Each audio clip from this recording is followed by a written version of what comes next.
That too. Another prophecy about Scabbard. Scabbard is going to die.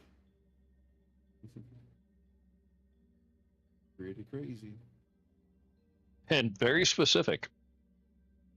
Very specific. Yeah. Disturbingly so.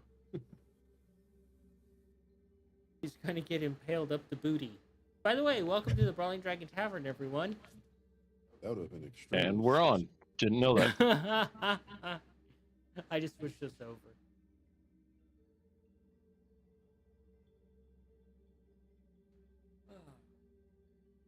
So, do we have any pop culture news? Oh, the one that Nate is absolutely jumping up and down about, and everybody believes that a certain company finally lost their mind.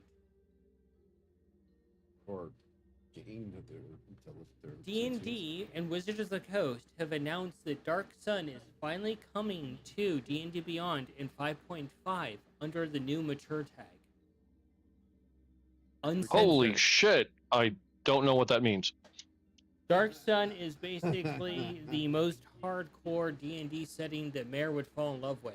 We got slavery, rape, liches, murder, mass starvation, anything you can think of that is horrible, it is in Dark Sun. Yep. The horrible is the common experience.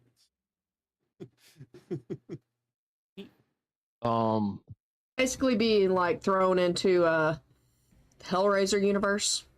Just add more layers. Hellraiser. Think of it as Hellraiser meets the Fury Road universe. Yeah. That's why I said Hellraiser with more layers. Yeah. Dark Sun. The most brutal campaign I've ever played in. Oh my god. Dark Sun is essentially the original 2.E equivalent that has been homebrewed a bunch of times to work on newer systems. That is equivalent to basically playing a COC game. You could just expect your characters die miserably. Yep. If you thought COC was tough, try Dark Sun. The fact that WotC actually announced that is just wow. It finally happened. I guess they're actually really desperate for a paycheck. There's just one word going through my mind right now. What? It also just happens to be a different Hasbro property. Yeah? Mm-hmm. They also announced... They also announced the crossover with World of Warcraft. That's interesting. To say. So, what's your news about Nerf over there, Tom? Oh no, that's just the word that's going through my mind. It's like you guys are just saying, it's like, oh yeah, it's like Call of Cthulhu. It's like it's Hasbro. The word Nerf comes to mind. Nope. Apparently, because it's going to be their first title under the mature audiences, they're not. In fact, you have to do adult verification to gain access to it. And where it's being sold in the stores, that are going to be in sealed books. That makes sense to me. Should be in sealed books and behind the counter to where they can't be grabbed. Yeah. Or accidentally opened. Yep. Yeah. Should be operated as a base to where it's kept behind the counter. Locked behind the counter, and if you ask for it, you are ID verified right then. For sure. It is not for children's. Absolutely not. Well, I mean, kind of counts as a kid book if the kid can read. I almost want to say that anything outside of Humblewood is not for kids in D&D. Well, Just not say. the way we fucking play it. No, I'd say, like, reading through, like, a lot of the material, the types of creatures that are throughout the different campaigns and, like, books that are set up, throughout D&D. I truly think that Humblewood is like the only safe bet for like a good majority of childhood until like a certain age to where their brain can handle a little more rough material, You probably know essentially. So here's some craziness. Dragonlance is getting official new subject matter. Everybody loves Dragonlance. I don't know much about it. it's your very classic high fantasy Arthurian fantasy world. We are going to be releasing Gary Gygax's unfinished adventure, finished by his son.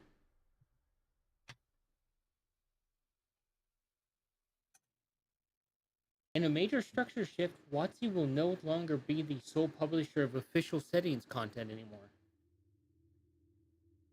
All right. Ghostfire Gaming, Visionary Productions, and Cobalt Press will be all taking on tasks for future content for D&D. It's pretty cool, actually. I like Kobold Press. Yeah. D&D and World of Warcraft crossover. I don't know how I feel about that one, but I could see how it could be good. And seasonal content map. Okay. Seasonal content could be pretty cool Awesome. because So I some know of that the content will give my allergies an excuse to say "fuck you."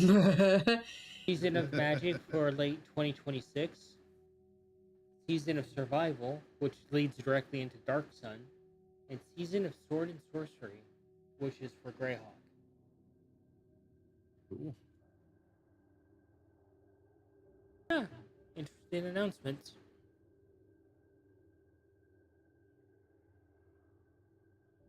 Other news, Street Fighter's coming out. I forgot all about that movie being released.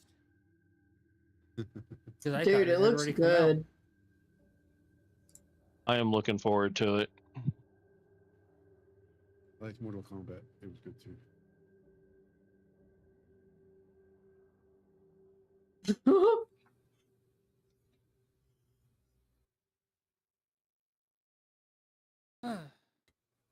The DM made a noise. Yeah, some fun announcements for D&D Beyond. Oh, that's what I have open.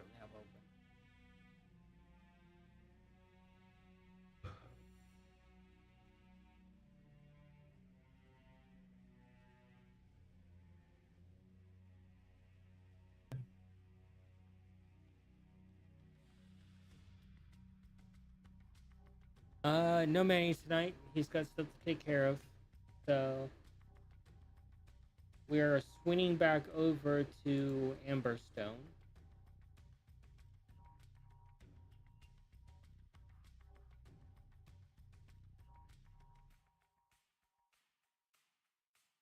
And Cayenne, we're gonna pick up with you. You can share the wonderful news as to your brothers of Victor's newfound freedom.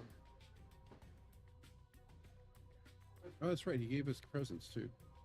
Oh, that's right. He did show. He gave. There were presents included in his return. Yeah. So the brothers already know. Yeah, they weren't opened yet. I don't believe. No, they did open them. They got some weird things. Yeah, that's right. I got thing.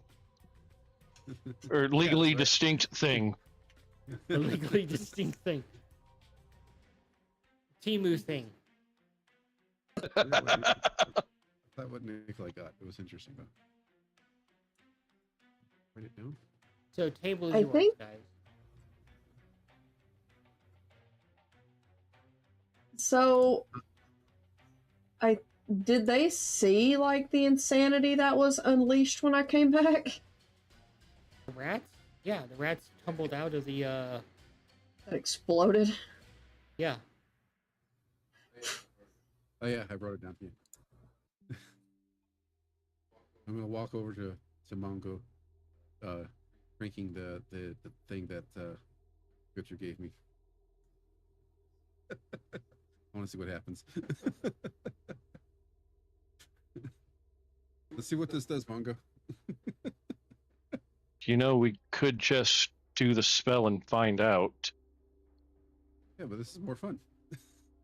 I start chasing after it playfully. Mongo's not running. He's still sad from his grandfather dying. All right, trying to cheer you up. Sorry, brother. I mean, you can go ahead and do whatever the hell you want to do. I'm just saying. Well, yeah. It's Just because probably you chase obvious after that you're- Mongo doesn't mean Mongo's fucking running. Yeah, I figured you would be very obviously still upset. So.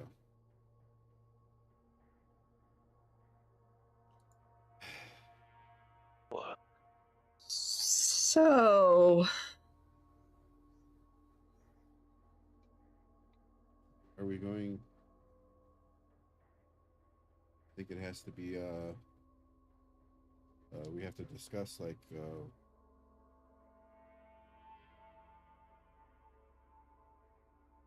I don't know, what type of services do you want to have for? We already buried him, dude. yeah, he's already He's Buried. already worm food. Oh, I thought that hadn't been done yet. No. the ceremony No. part hasn't. No, Oh, okay. Well, yeah, that would be That- the services I'm talking about. yeah, that part was left for when Mongo was comfortable to do that, to be part of that. It is Yeah. his grandpa. Yeah, that's what I was referring to. Like everything's ready to go. As far as out of character here, as far as Mongo is concerned, him kind of punching a monument into a formation over the kind of overlooking the garden, that was him saying goodbye. Okay.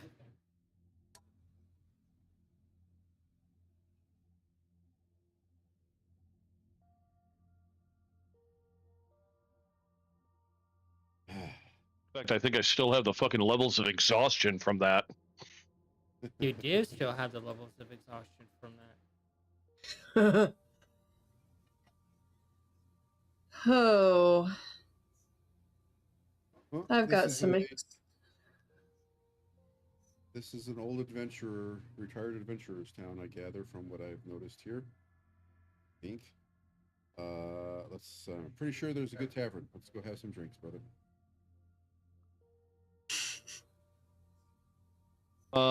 Again, out of context. I remember at some point in time, Nikolai was going to start carving on some of those stones, but then we just reminded him that, like, hey, we're in the town where they're created. Can't we just find some that are already the shape they need to be? And I don't remember if we actually found anything or not. No, I haven't really shared anything other than the fact that I would need to cut the stones to set them properly. That's all that Nikolai shared about the situation.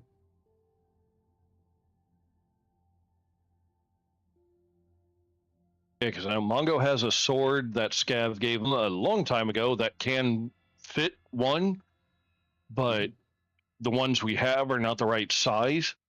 Yeah, they're too big. So I think Nikolai was going to carve one, and that's when Mongo just said, like, can't we just go find one instead of you risking your blowing yourself up carving it? I don't think you may have. To thought be that, but fair- I don't recall you sharing it. To be fair, the only one at risk of blowing themselves up is Scabbard. No, we've taken most of his explosives. He'll still figure out a way to either blow himself up or everybody else. Look, just because we've taken all of Scav's explosives, all those who travel with Scav are still at risk. That's true. As we found out last week. Apparently, we didn't fucking take all of them. Shit.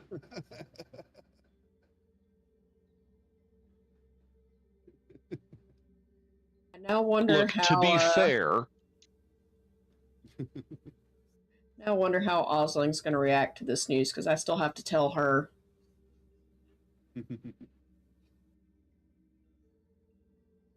I mean, you could just summon her and be like, to be "Hey, fair, bitch." adventuring parties don't really understand safety protocols. That's true too. Sorry, you were saying?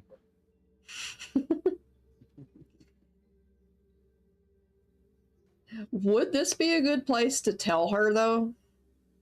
I don't know. Is there a good place to tell Death anything really? Not really.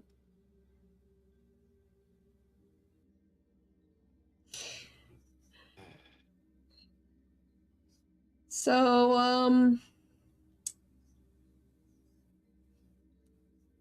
I guess y'all are curious as to why there were juice packets exploding when I came back. You hear one explode off in the distance. Yeah, makes me wonder if, makes me guess, honestly, if that was, since we've got these presents from Victor, used his name, in that he's no longer to be not named, and that happened. I guess, everything went okay? Let's just say that he's allowed to be himself again. Alrighty. Within restrictions. Yeah. Everything in moderation, right? More or less, he's got to be leashed, essentially. Oh, that's going to be fun. I thought that was Scav's job.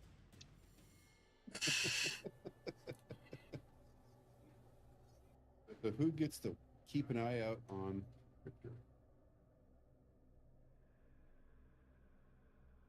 Well, considering the entrance she just made, not you, because at the sounds of it, he doesn't really like. He didn't discuss how he was going to send me back. He just asked if he could have the honors of doing so. I'm like, sure, but please don't hurt anybody or kill anyone. Yeah, just pestilence rats. Make him sick. They might die.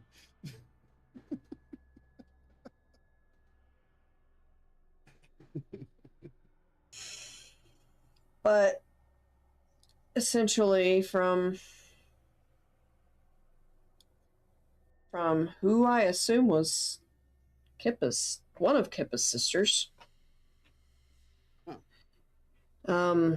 Basically, it's not just going to be my sister alone who has to keep an eye on him. Ah. It's going to be a combination of me and her both. Maybe could get Alice involved in some ways. All right. That's going to be interesting. Because I don't Family know. affair, huh? Because I don't know if y'all remember, but Cheshire's able to just bump in and out wherever he pleases, and if he's able to go visit Victor unimpeded. Yeah. He can enter and exit as he chooses. All righty. That's interesting. It wouldn't be taking away, like, him being able to perform his duties as he's supposed to in his domain, but it will basically be to keep a balance to make sure he doesn't go overboard. I wonder if Which sometime some ancient. Oh, sorry. Which I don't think he will. He's shown on more than one occasion how he can be trusted. He showed that with our brother. Yeah. He kept his word and he kept him safe. Yeah. Sure. And given the history of what our parents did to him, I think that says something. Yeah. Oh, fuck. What? What Fault did to him? No. I am dreading when he meets the Obscura again. Oh. That's gonna be an interesting family get together. Oh, God. Would literally be an extended family get together. Well, depending on how certain events go, yeah, there might be a couple of them.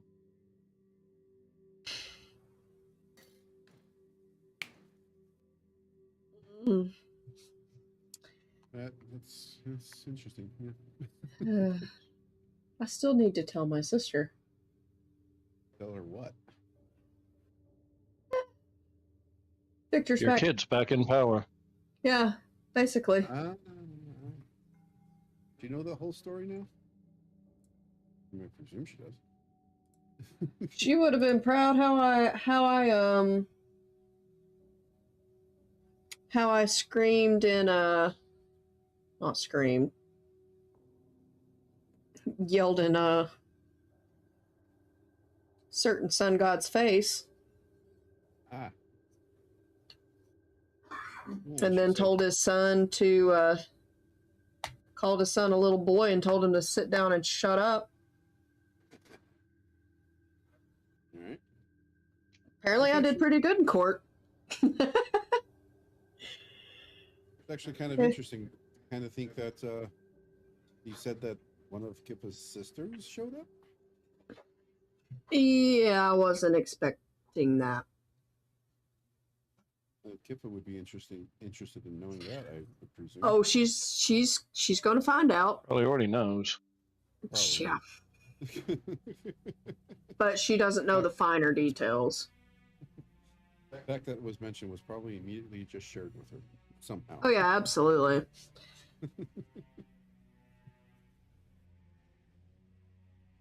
But it was a terrifying experience. Oh my god, words. It was a terrifying experience to say the least. That is not someone I would want to anger for any reason. So that runs in the family, huh? And it was kind of fun to hear it being said that figure you're squabbling out amongst you from her. Yeah. Because that just shows that the Cosmos are getting tired of petty high school politics. Yeah. I think the mortal realm was getting tired of it too. And I may have stirred the pot a little bit. What'd you do? Well, you're part of this family, so I'd imagine so. Just pointed out the simple fact that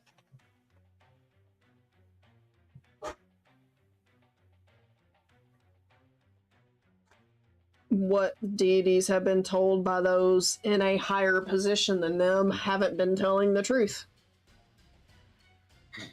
Haven't God's been lie, telling what a shock. everyone everything.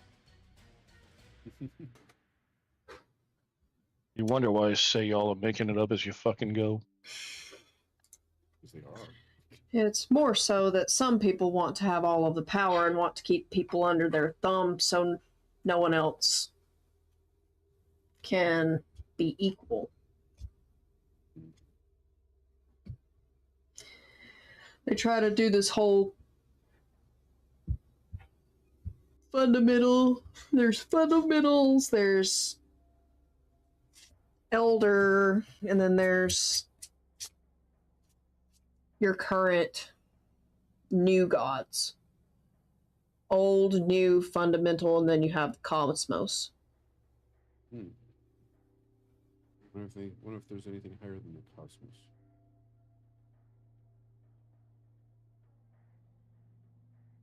I'm still learning, so Well, if Diane feels like sharing from her giggle pouch, we can find out. Because I'm getting a fucking headache, because now all of a sudden I'm starting to wonder if all these squabbling gods and look right up so they can fucking hear me decided to get into a gigantic dick measuring contest, fucked up, and ended the fucking timeline. I can't answer that for you. I barely even remember. I don't even know I don't even know what I looked like or who was at my side at the beginning of my existence. I don't even know where I was. I'm still learning everything. It's a lot. Yeah, it makes me wonder, like what you were telling me about Cheshire, like being able to just go into Victor's realm without any problems.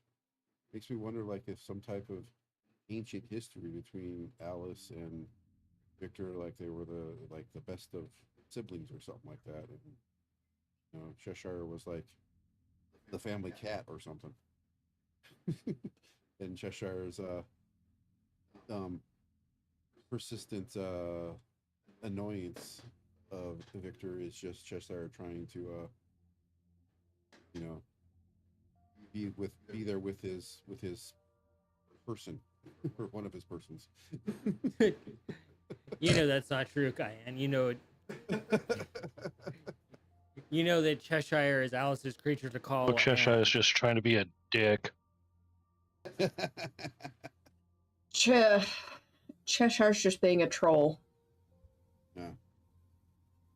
He's causing mischief, just like my aunt does. All right.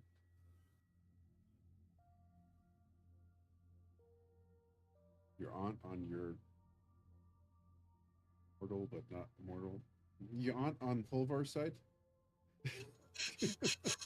Yes.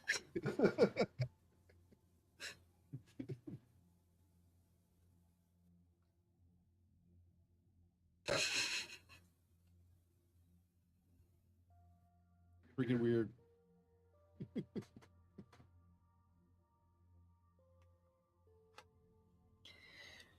I'm gonna go talk to my sister. Me and Mongo will be at the bar. Come on, Mongo. Get shit faced. I will meet y'all there.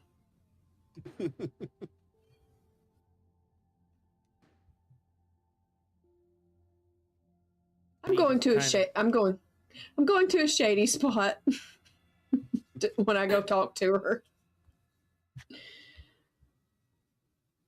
Biddy looks over. At Mongo.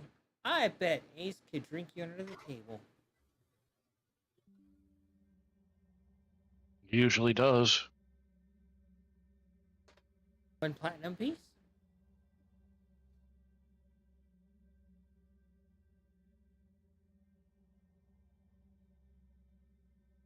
I'll put a platinum piece. Out of character. Mongo's not actually gonna bet on it, but fuck it. He's not saying no to the drinks. It's like he's still just, not quite there yet. Yeah, Mongo's not there yet, but like he's definitely gonna get shit faced. Biddy, I'll put a platinum piece on you drinking Mongo under the table. Biddy just kind of chuckles a little bit.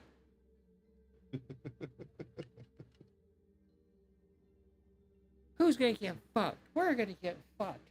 And maybe if someone's lucky, in the ass. If that's your thing.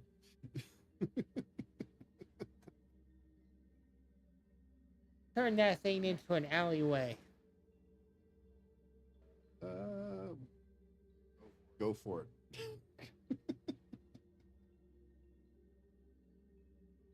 Come on, let's go. Ace, you coming? Ace has to go because Biddy's always on his shoulder. That's true.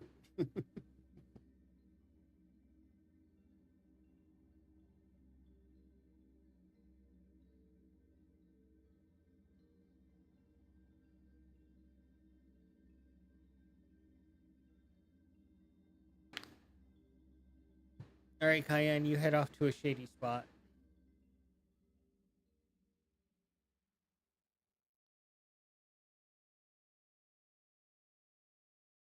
I'm just gonna sit comfortably and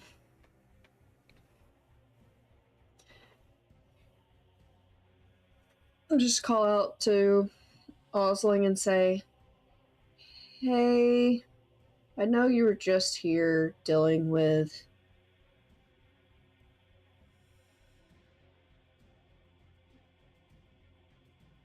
Monko's grandfather, but I do have some news to share with you that's pretty important."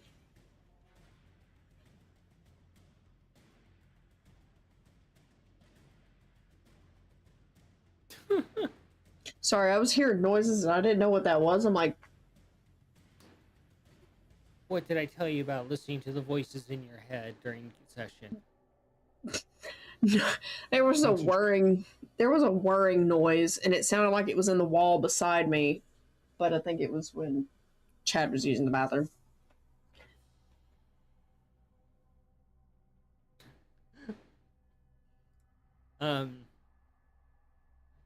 You feel the cold hand of your sister on your shoulder as she's standing behind you, seeping out of your shadow.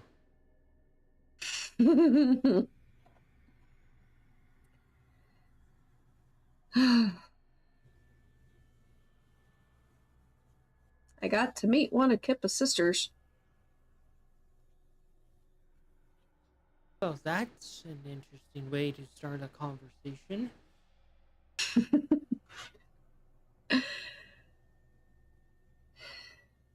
It's good to see you. Again. Frank's happy.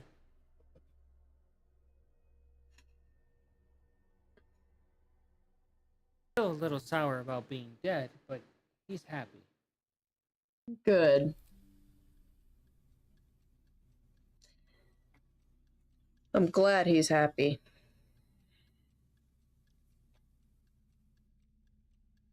Kippa has sisters. Yes. Multiple from what I'm gathering. We've already met 2.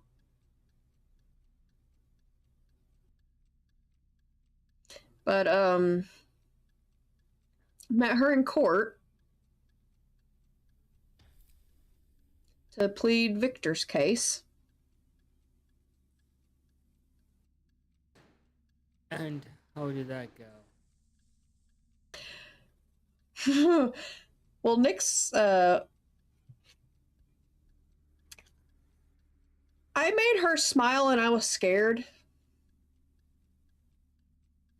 But I kind of did tell, their son, I did call him a little boy and told him to sit down and shut the fuck up. And let slip that, not everything that, the other gods were led to believe is true.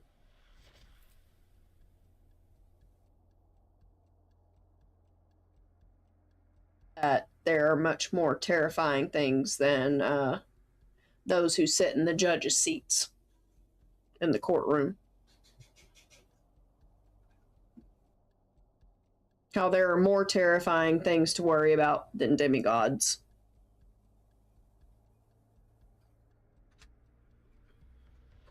But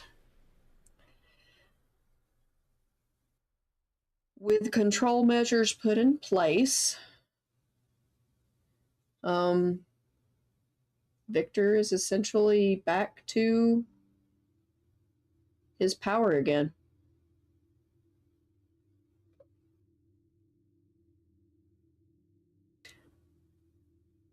I do realize that the Elder Gods, right?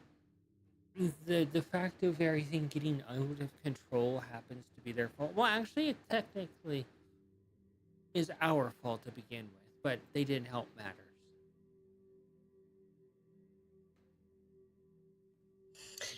I do know that Kippa's sister did say that the squabbling needs to be figured out between us.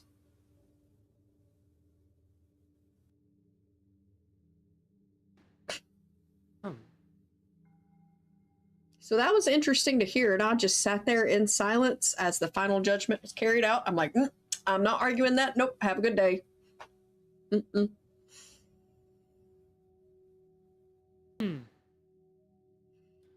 I don't mean to question things, but I don't know the authority that Kippa's sister carries. She is justice. She is the justice. To the cosmic level.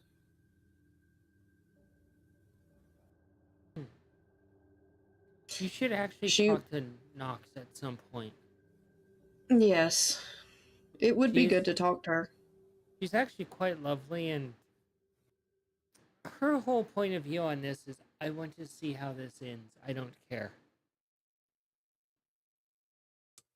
So she's like our aunt, who is all about causing mischief. She's hands off and just letting the cards fall where they may. Mm-hmm. Sits back with popcorn in a lounge chair and just eating, drinking the other hand. Oh, I don't understand how Nox and Soul kind of go together as the Elder Gods, but here we are. Nox, when someone dies and their story is over, she essentially shelves that story.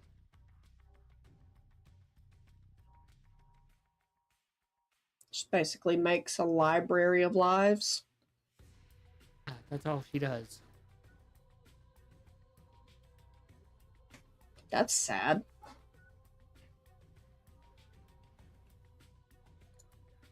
She has a strange domain.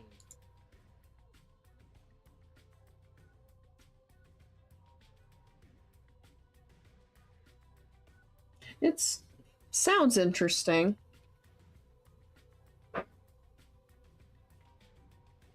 Now, as for the other Elder Gods, well, they're all on my shit list.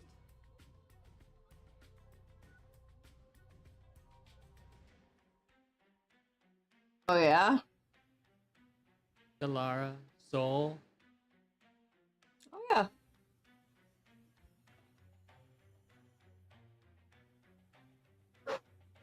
Completely understandable why. I definitely, let, people know in court that, Soul hasn't been very truthful with them on things.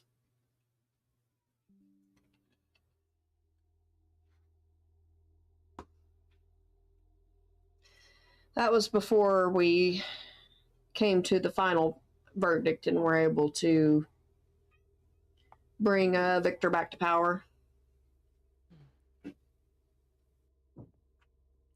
It's kind of cute that they found loopholes in a way to contain him. But those loopholes are closed now.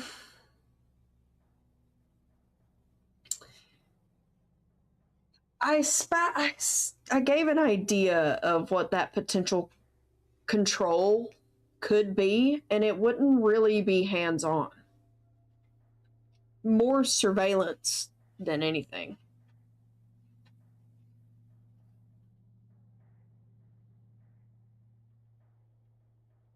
So, one of your daughters. Her right hand is a feline named Cheshire. Absolutely lovely creature. He's able to enter and exit Victor's domain freely.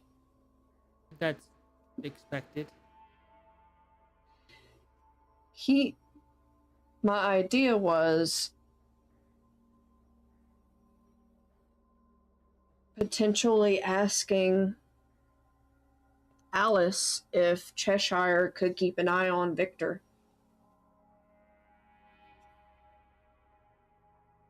And if not, maybe me and you could split the responsibility. Yeah.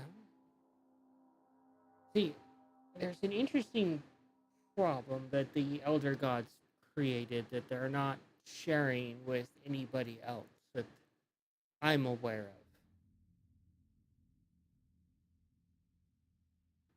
The Elder Gods tried to remake you and I under the Pantheon, under Galara's will, so they could control us, life and death.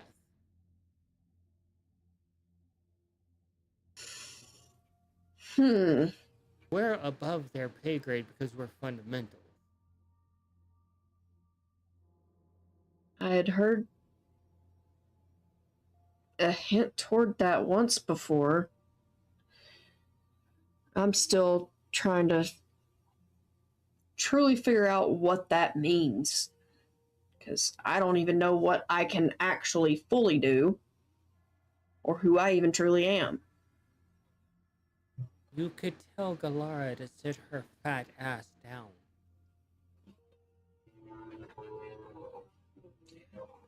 I know she didn't want to make eye contact with me.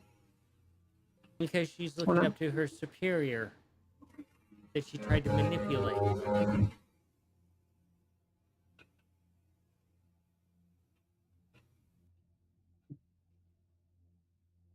Under Soul's orders.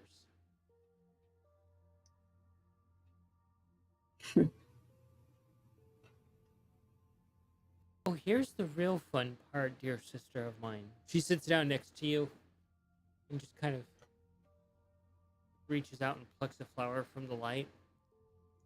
By putting us under their pantheon, that's what in us disappearing for an extended period of time, that's what allowed them to exert control over our children.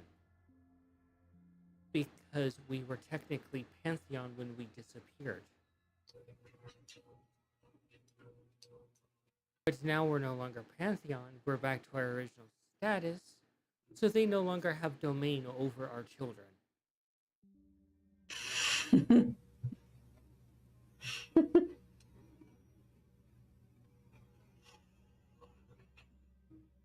Yeah.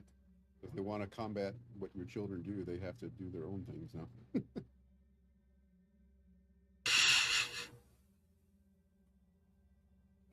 So Soul is going to have to go back to work and actually be a deity worth worshiping.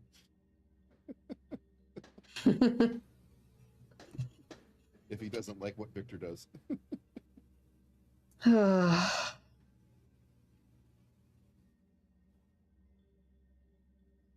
It now makes me wonder the things that Galara showed me were true or not in that temple. Because I do remember you weren't able to enter. It's sacred ground for you. I can't go there. I have a sacred temple somewhere. I don't know where, but you won't be able to enter there. I hope you're able to find it one day. So if we find a place that Hangin just can't go into, we probably know what that is. Tell your sister, hey, go here. Is this your place? You know what? That could be a little side quest. I have a feeling it's a graveyard. Watch it be something so completely opposite you wouldn't have thought of. There you go. The water park. A frozen A water tundra. park. A water park that has enormously high casualty rates. A frozen tundra with basically a crumbling Stonehenge style monument. There you go. Yeah. Because you can worship death anywhere. Same goes for life. Yeah.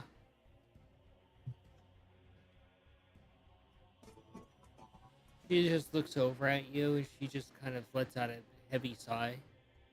It upsets me that 3 of my children are dead because of Soul.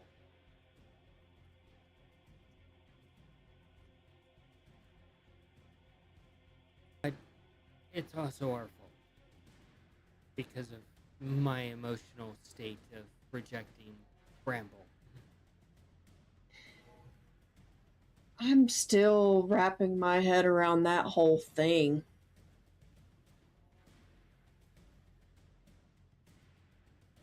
I was younger, naive.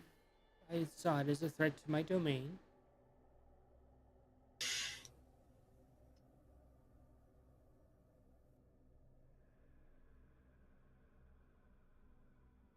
I guess that can make sense. As like, granted, that's not onto the extreme of what our mother did on her path to become an archdruid. So I'm glad of that at least. We have really fucked up lives, sister. I'll drink to that. But what are your thoughts now on Victor?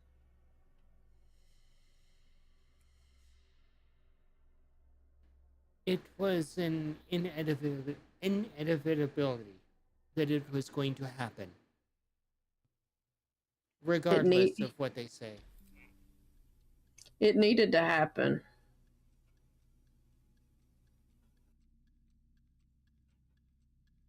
I mean, no one wants to be, truthfully, no one wants to feel the emotion of dread, but it's needed. It leads to other things. Oh, his worshippers might want. Well, duh, that's a given. Shut up. Here's a really interesting conundrum that we find ourselves at. The elder gods demand such rigorous structure, I guess, and they're willing to manipulate, lie, and do things to get that structure over control. And they saw an opportunity when we were away to, as some would say, raid the hen house in the night. So now every single mortal has a fundamental problem that I can see a mile away, and it angers me every time I see that fundamental problem.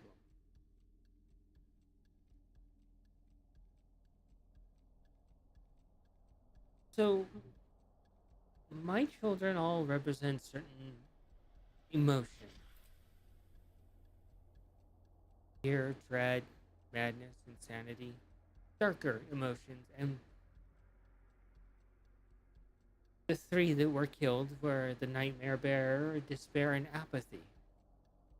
And now every single mortal soul that has been born since then has a hollow version of that emotion. They can't feel the true emotion because those children are gone. The pantheon gods that have stepped in to fill the void are just mere shadows of the original plan.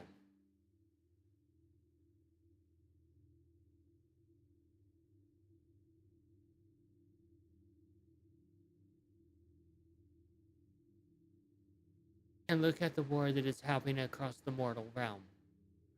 and it's in other realms as well.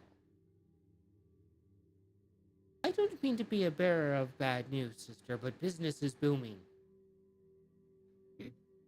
I'd believe it. I have no doubts about that. People die. Pan will be overwhelmed. Pan will be overwhelmed when we fix this problem. In a few years.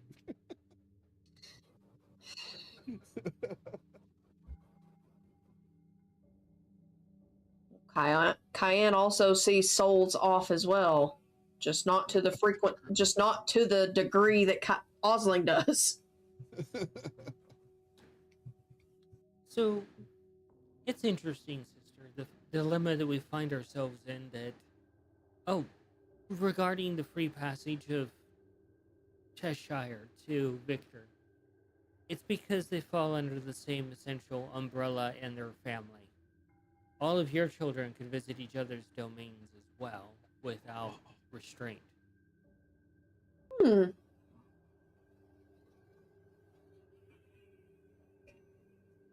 I'm kind of curious what your daughter Son's domain looks like. You know, I have not been there. There's a reason why elves love her so much, but Galara claims to be the mother of elves.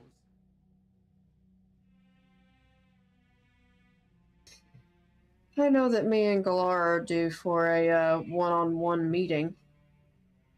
That's just funny. You can't kill her, dear sister. She's important. Unfortunately. No. But I can sternly speak to her. And make her feel bad.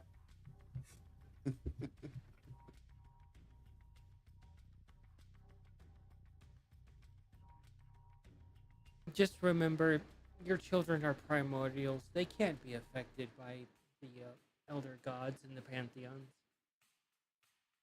They sit below us and above them.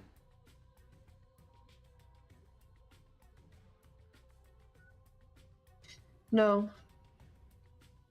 It would just be literally a meeting between us both. And us making sure that we're on the right page with everything that's known. No more secrets and no more bullshit. We're over that. We're done with that. We're past that. I'm damn well past that. Kind of proved that in court with my mouth. Osling reaches out and scratches the cat that comes over to her. You can see that there's like cats almost just from all the town. All the cats are kind of gathering around like a fairy ring around you guys. Please tell me the cats don't drop after she touches them. No. Okay. I wouldn't be able to handle that. They're just getting noticed by one of their bosses. Oh. What?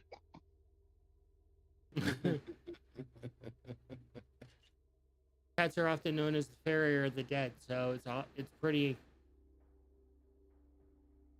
common to see them just kind of waltz up to the actual death and be like, "Notice me, senpai."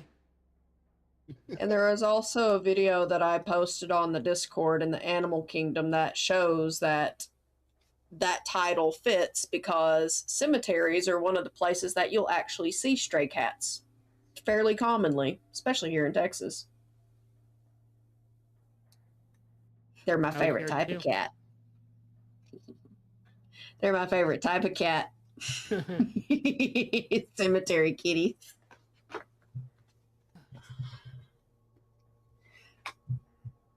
Osling looks over at you. Thank you. Of course, you're my sister. The elder gods are a little skittish around me right now. Yeah, wonder what? I mean, they did you wrong and you're showing that you're not going to stand for that bullshit, so they're going to get learned. Respect is earned, not freely given. I might And be vengeance, but I have restraint. Oh, and I have Mhm. all the time in existence.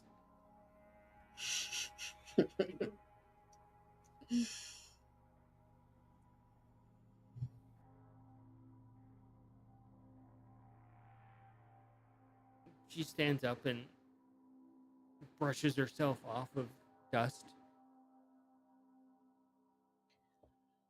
If you were to choose a creature to create for yourself, what would you pick? Oh, I don't know, dear sister. That's an interesting question. Are you feeling creative? I'm Inspired a always little? fit. I'm always feeling creative.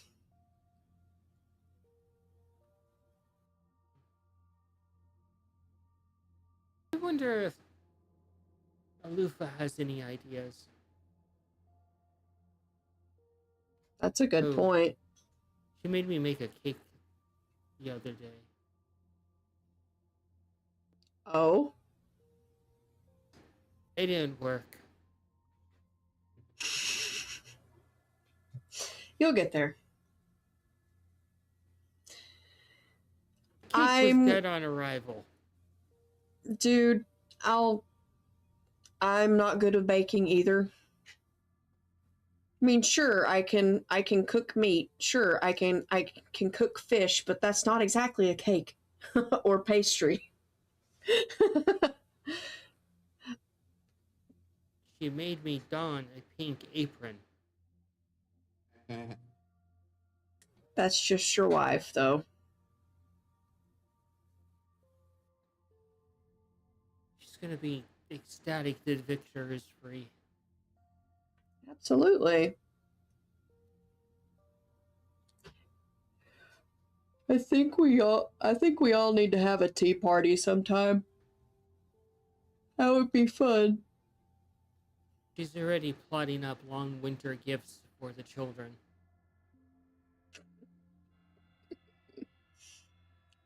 How do you deliver something to the Red Queen? Sure, I can march in there. I'd be able to go visit too. I'd have to make sure it's during certain times because I know there's certain times that they do a truce, a temporary ceasefire, very temporary. Every day during tea time, they actually both do not engage in any sort of plotting or killing, and tea time is important. That would be the perfect time to give gifts then.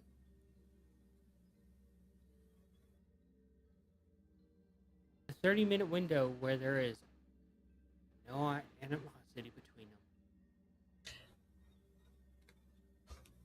It could be made a little bit longer stint of time because it could be tea and gift time.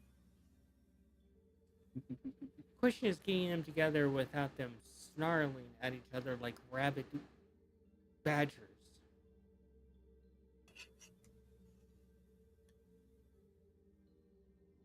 We'll figure it out.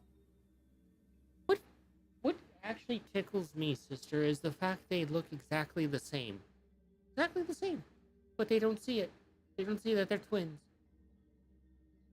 That's fun. It's not something you'll be able to get them to understand or see. I want to say there's some vanity there. Likely. Or they're just adamantly against each other. They just refuse to believe that statement. And again, I think that is Soul's problem.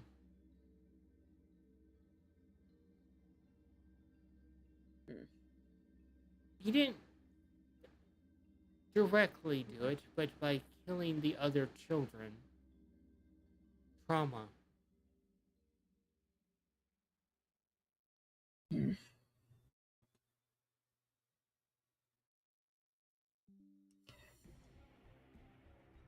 Gonna have to do something about this. I just don't know what. I mean, they technically can't kill each other, so I could bind them in the same place until they eventually hash things out. But they have been at war for thousands of years, so who knows? Put him in a timeout. That's funny. I mean, you are mother. Right. You could flat out say, I'm tired of cleaning up your messes, and by messes I mean everyone they basically slaughtered. Right. Because to be fair, even though I hate using this example because it just sounds so disrespectful, this is literally what I believe the Red Queen views it like. She views all of those that she's taken out as toys. Broken toys she's discarded that she no longer finds use for. Oh, you're not wrong about that. So yeah, that's the perfect thing to say is, I'm tired of cleaning up your messes. Speaking of Figure it out. sister, you still have the King of Fae to deal with. I know. Oh, I know.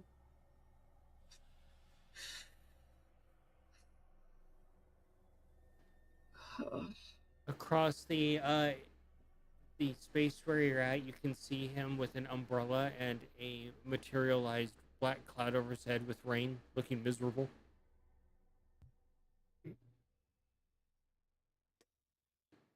Dramatic, isn't he? Very.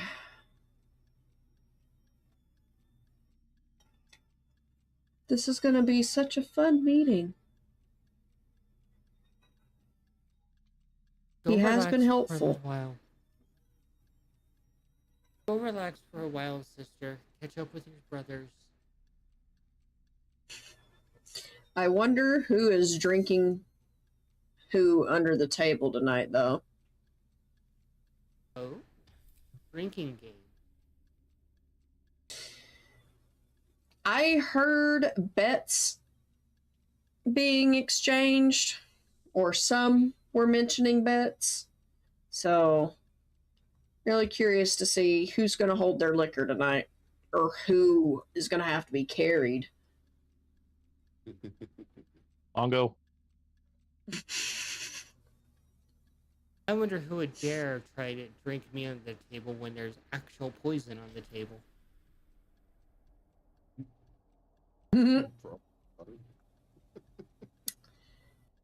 Hatter would. Yeah. Oh, yeah. The devout idiot of Alice. If there were to be a priest, it would be him. You should see him when he's in nature, though. He gets so absurdly excited learning about new plants. It's just very hard getting him to understand that he cannot take the illicit substances he took in the past because he's not under Alice's influence anymore. He does not realize that if he were to take the substances he took before, they are lethal. I bet that is a hard pill for him to swallow. It is, because from what I understand, what he used in the past, he used it basically to help with his ailments. She just shrugs ever so slightly.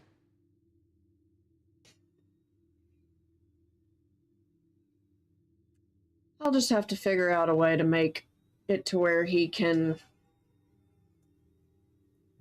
go back to things as normal, but I really wonder what he's doing since I'm not there.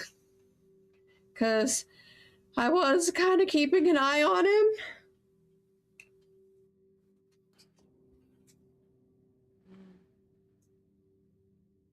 I can give you a spoiler, but you can find out for yourself if you want back in Conceal. Oh boy.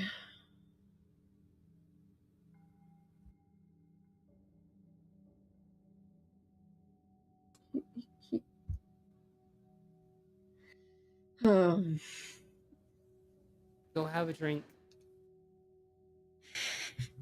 okay. Drink time.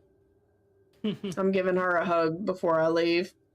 She hugs back and And as and scritching any kitties before I leave. there's like 12 cats around you right now, all just lounging about. Yep, they're each getting scritches. No head unscritched.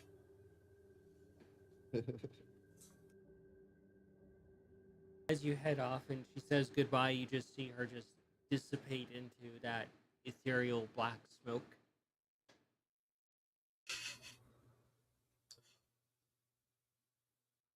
And the cats just kind of look around Sure. lazily and they all start getting up and just going off in their own directions.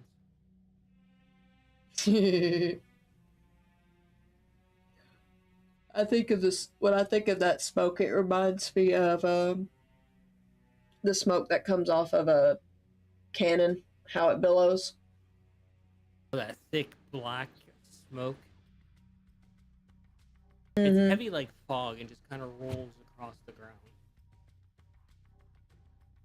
Yeah. We will take our break and then come back and get back to it. The drinks aplenty.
Hi, Nutmeg.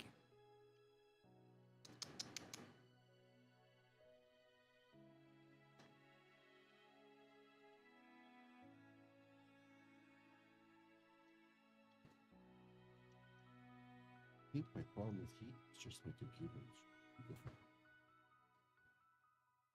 Look how big she's getting. Oh, that's right.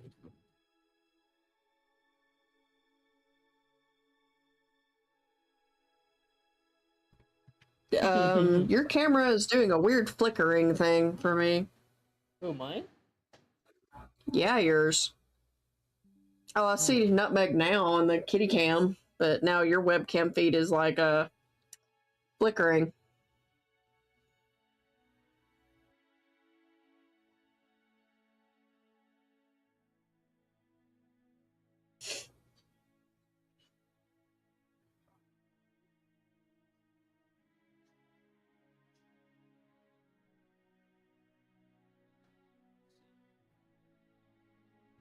Left in rejoin.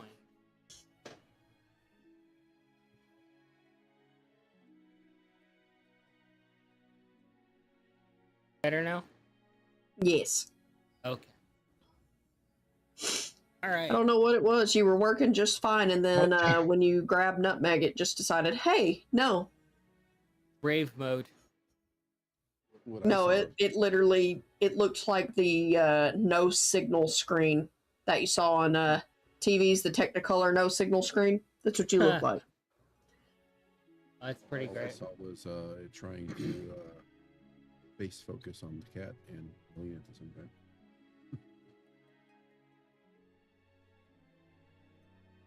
All right. So, Cayenne, you're able to catch up with Mongo and Nikolai as Ace leads on with Biddy. I figured they would have already been at the bar by now. You have to go find it. True. I don't think we've ever been to this bar yet. Nope. Biddy takes a detour down an alleyway with Ace. All right. And Biddy's looking around real suspect, like he's checking out, he's scoping out the area to make sure it's clear. But are you about to start dealing?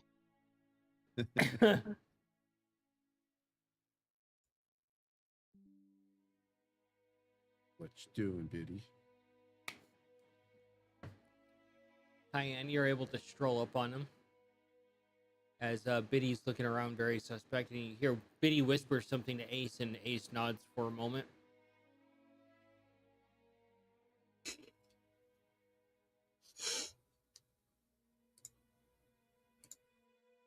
Biddy hands Ace a piece of chalk, and he writes down a number on 6 different bricks that seem random, and then he does some sort of tapping on each of them that has just a sequential order at first. And then you see the bricks kind of sink in a bit, and you see a doorway form. Hmm. This is amusing. And you get the waft of cigarette smoke and herb and stale beer, like some sort of off the grid place.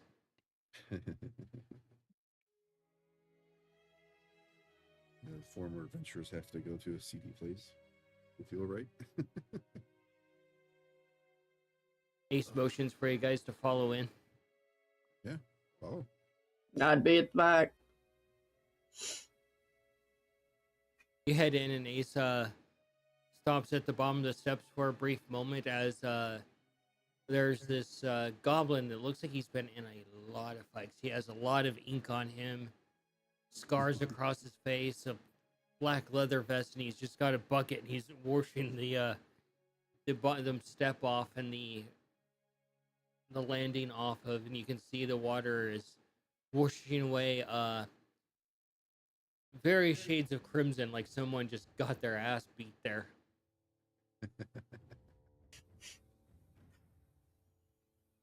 That's funny. Right. So we're going to a D&D speakeasy.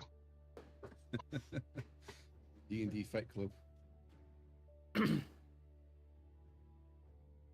And the goblin just shoots Ace a look and Biddy a look and looks up past you and just very gruffly says, "Ah, soft." And Biddy's like, "Yeah, soft meat. They're with us." And Goblin's like, "What?" Steps aside.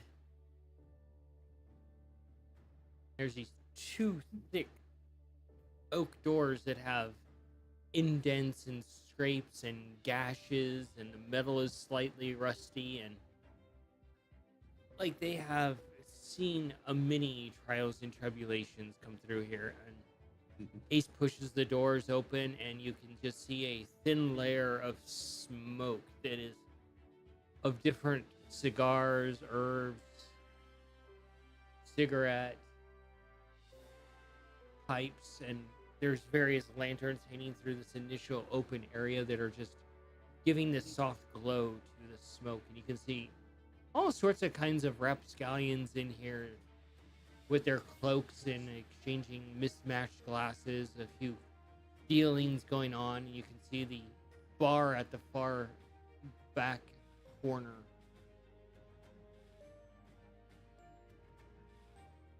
All right. Where did you take us, Biddy? Biddy's like, and you see this Santi elf come over, and she puts her arm around Ace, and she's just nuzzling on him, and she's like, "Oh, are you going to pay me for extra time tonight?" And Ace just kind of shrugs. Has Ace been visiting Miss Kitty?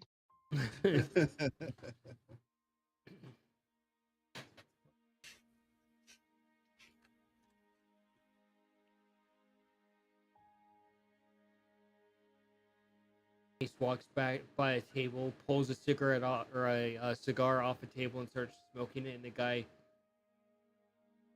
glares at him and starts to get up. And Biddy's like, "Try it, motherfucker."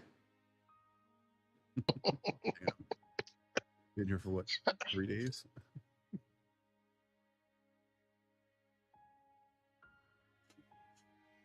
Table's yours as Ace is guiding you through this strange place.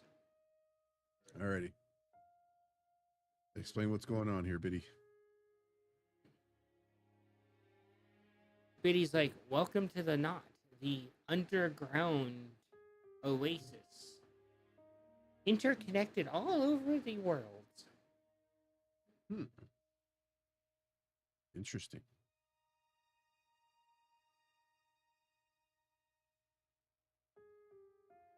And how did you guys come across this?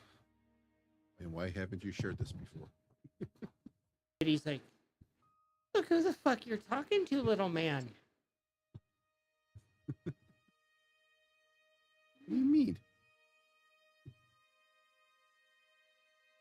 Biddy changes out his tie for something that's a little bit more appropriate in here, and it's a nice little leather tie.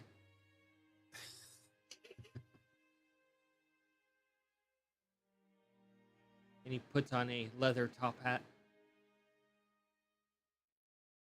All right.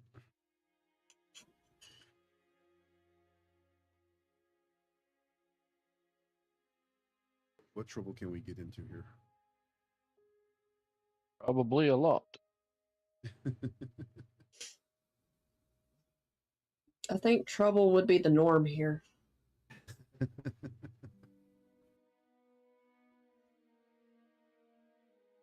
So therefore, trouble doesn't technically exist.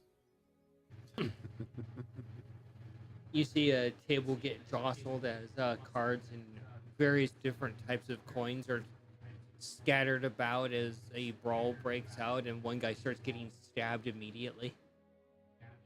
And the bouncers start dragging the body out.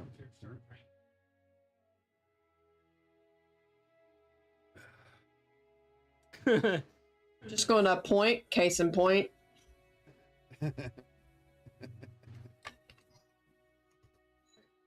right. Well, we're here to get shit faced, so let's get shit faced.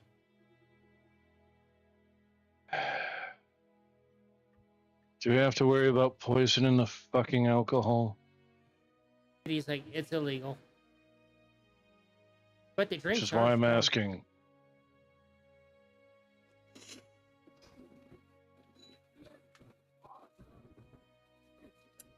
I missed the last couple words you said there, SPD. They are strong. Well, what do you recommend here? Fornication and getting shit-faced. All right. Well, let's start with beers.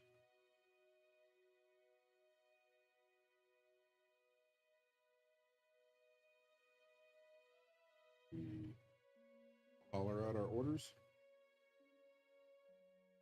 You see, the barkeep comes over and leans his elbow on the table and looks over at you, and he's like,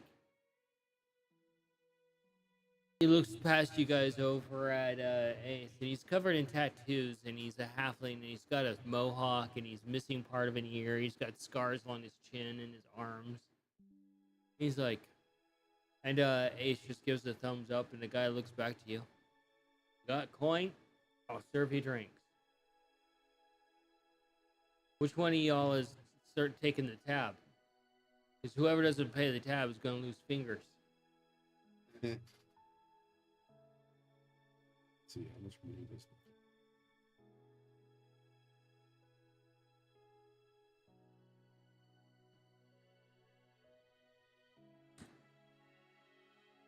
Eh, 25 gold seems like should be able to buy plenty of beer for now. 25 gold on the table. That should cover us for a while at least. I'll add a couple platinum.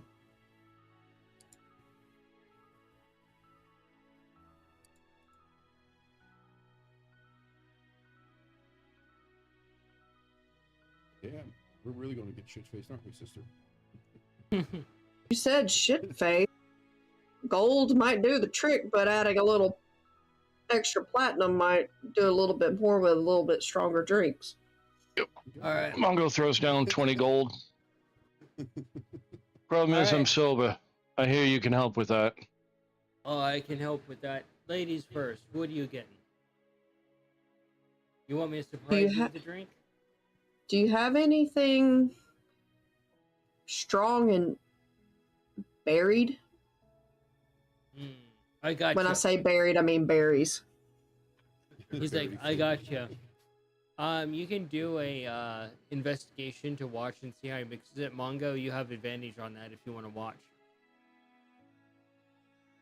Yeah, he'll watch just to make sure he's not throwing in anything that shouldn't be there. Because he didn't exactly answer the question on whether or not there would be poison in there. No, it's poison's illegal. And that means what in this place? Yeah, got a fair point. That's a fair point. Is that investigation or insight? Investigation.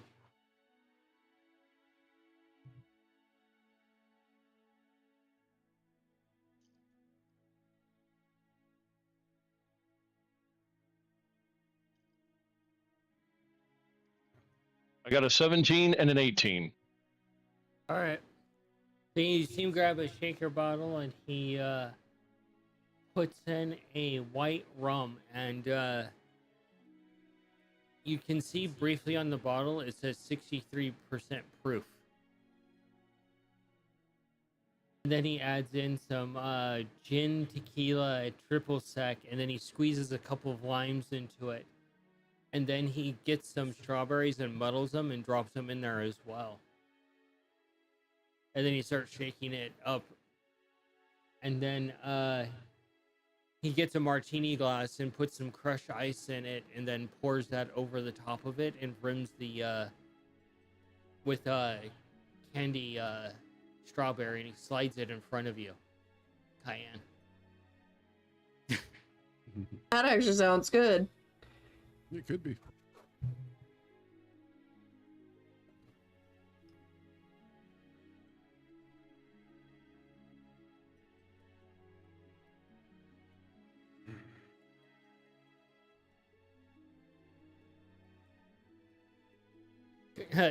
Mayor's like, I would drink that in a heartbeat. Yes, I would. He looks over at you, Mongo. He's like, and something strong for you, so you can't walk away, right? I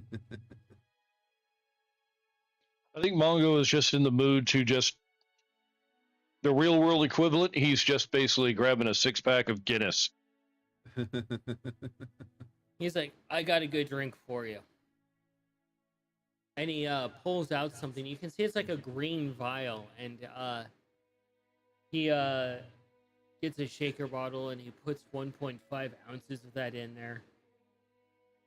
And then he gets a red crimson bottle and he pops the cork off, and you can see actual like smoke and a few embers come out as he pours it in there as well.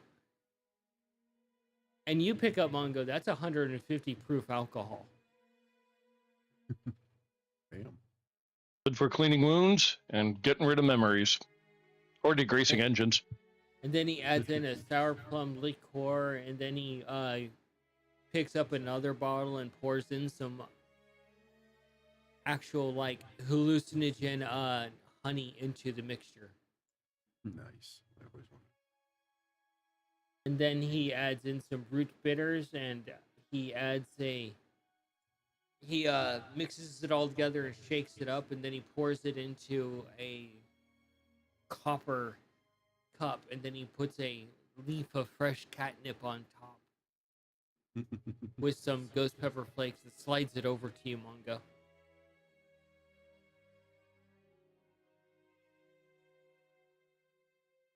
Boy. Roll that constitution after you drink that at disadvantage. Damn. I was just going to say, cheers. Cheers. As you're I'd rolling, I'd take a sip with him. you're like, I'm sipping, he's chugging. The drink hits you. At least like 1/4 of this thing is gone. You take a drink, Mongo, and it's immediately slam in the face. You realize what that first ingredient was. It was pure distilled catnip. And it's mixed with the mad honey and is a high proof alcohol. All right, that could be fun. Oh, fuck off. I guess you're just gonna have to drink some more. The second roll was a natural 20. The first one was an 8.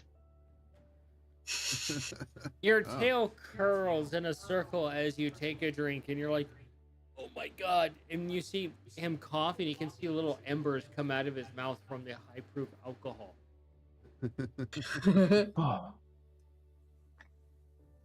And your sinuses are instantly cleared, Mongo. Yep. But oh boy, is the exotic properties of this drink starting to make you feel warm and tingly and detached from your body. Well, he was trying to get detached from reality, so I guess that's a good place to start. Pretty soon, everybody's going to start looking like the bard from the D&D movie.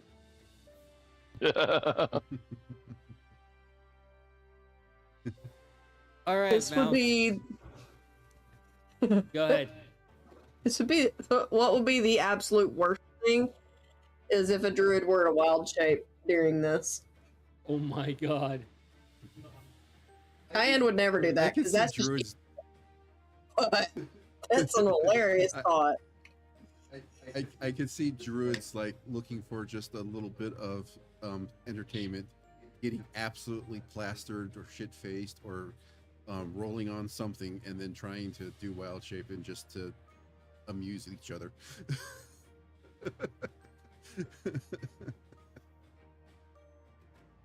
Big head wizard. Disguise self when somebody is clearly intoxicated in front of them.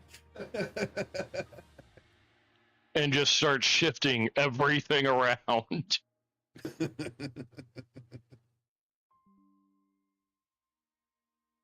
I think you mentioned that the barkeep was asking Nikolai if he wanted what he wanted. Yeah. Okay. Well, I was thinking of just some meads or ale for the table. We'll go with that as well. But I would not want to rob you of your art and your craft. So make me whatever you want. One of my favorite flavors is coffee. All right. He steps away and he gets his a fresh shaker bottle.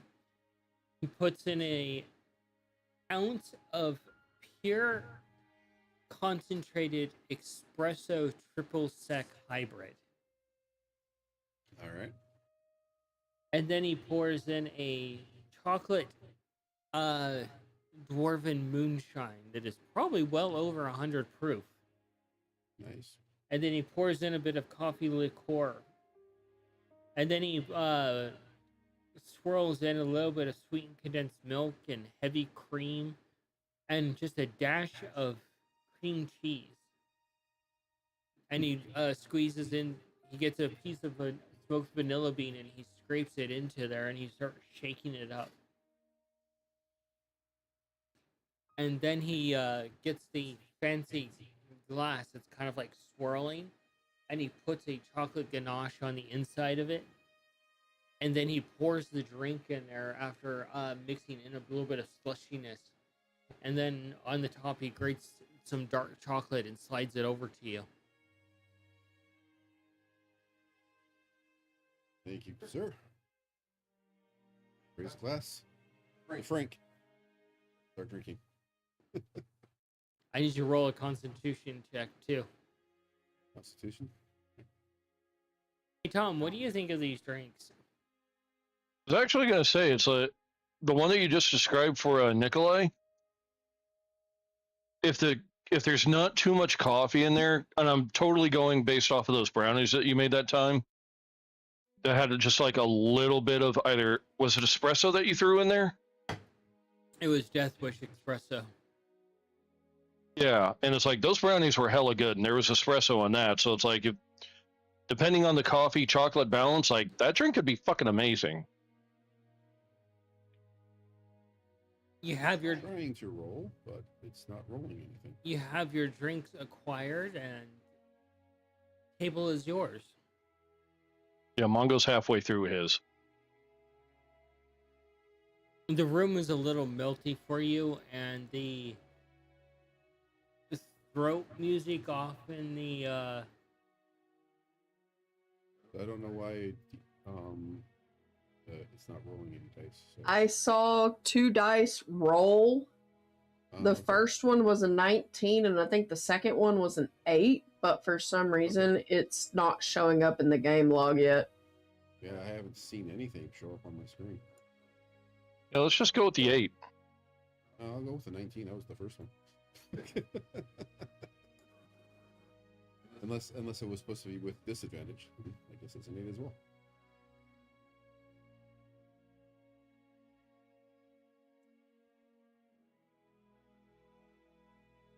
Yeah, that's crazy. I don't know what's going on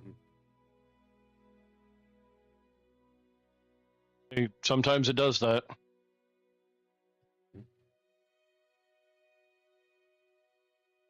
I didn't bring out my dice, so. You want to roll for me, GM? I was fixing to say, I can roll for you.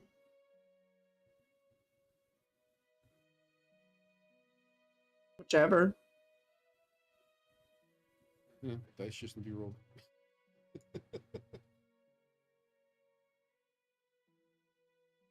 Is it just a D20? Yeah.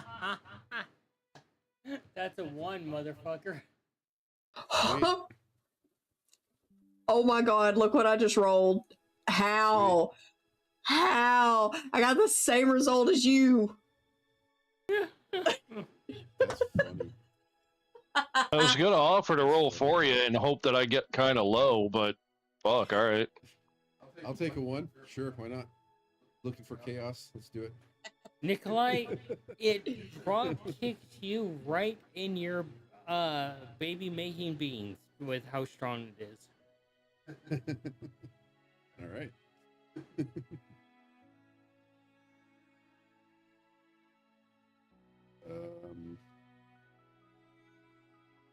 Does it taste good? Oh, it tastes almost like a alcoholic cream cheese. Ready. Whew. And the coffee and the orange flavors. That's sounds like a pretty tasty. Hey, chocolate and orange is fucking fantastic. Mm-hmm. For sure. Yeah, the best I can describe it is that it's like a very chill, relaxed. The music that's playing in here is kind of like Mongolian throat singing, but it's orcs. Nice. And and surprising enough to you, Cayenne, as the drink is making you feel warm, you see a centaur among the band. Nice. Interesting. And all of their tribal markings are scarification. I like that.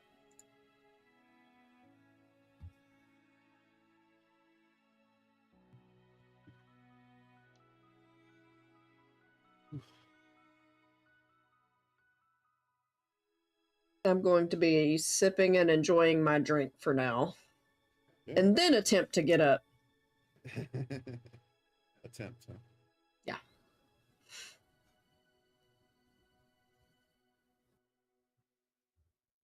I'm gonna take a look around the establishment, see if there's any like games going on that look like people are willing to participate in. Diane likes to people watch, so she'll definitely be doing that while she's drinking. Do a investigation, see what you find. See if I can.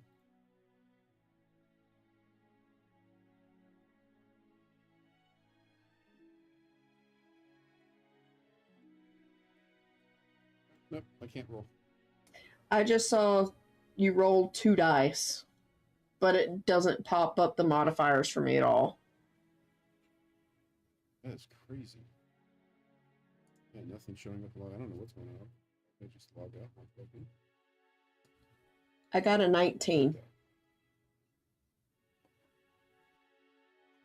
What browser are you using? Edge? Oh. I'm using Firefox and I haven't had any issues.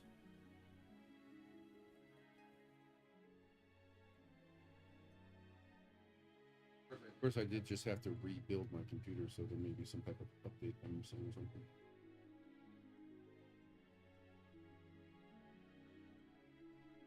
Investigation. There we go. Now it rolled. There we go.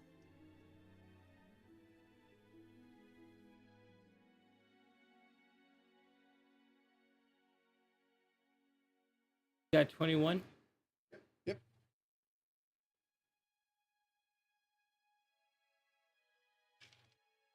All right.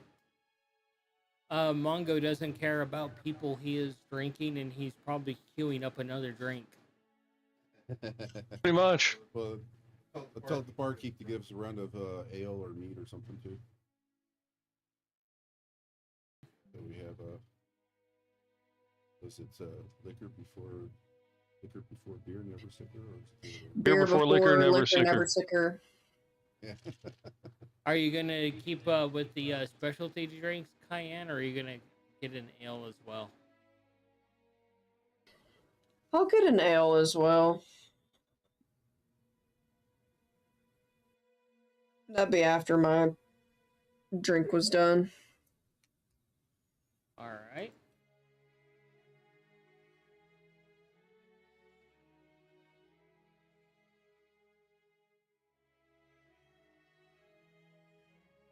see anything interesting? So you see a lot of these people are wearing cloaks that keeps them hidden from the public eye so that they don't draw attention. And you're really picking up that this is like a very underground rogue type of place. Yeah. It's not very friendly. And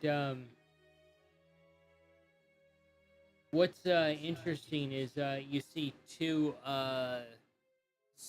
Stygian elves there at a back corner table talking amongst each other about things, looking over parchment and scrolls. And someone approaches them and puts down a contract, and they tap the table, and the person puts down coin, and the one of the Stygian just starts laughing maniacally, and then the other one pulls out a flintlock and blows the guy's brains out. Damn. All right. And the one that was tapping the table stands up and he's like, "Yeah, that does you right for a shitty fucking offer to teach you ever again. Well, I guess you can't be taught again. You have a fucking flintlock through the brain. You piece of shit. If I had any piss in my bowels, I'll piss on you. Fucking low-balling drag." Damn. Straight up kill the motherfucker. And they slide some coin forward, and the bouncers come over and they take the coin and drag the body off, and you just see the trail of blood and chunks of brain matter being left behind. And you see a goblin come out, immediately start mopping the area. Fascinating. Reminded of a scene in Desperado.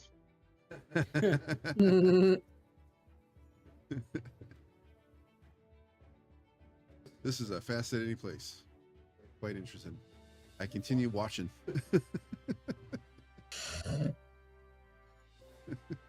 Bongo continues drinking. Diane likes to people watch because she just likes to see how people interact and what they do. But she does plan to go at least try to speak to that centaur whenever they're free and they don't seem too busy.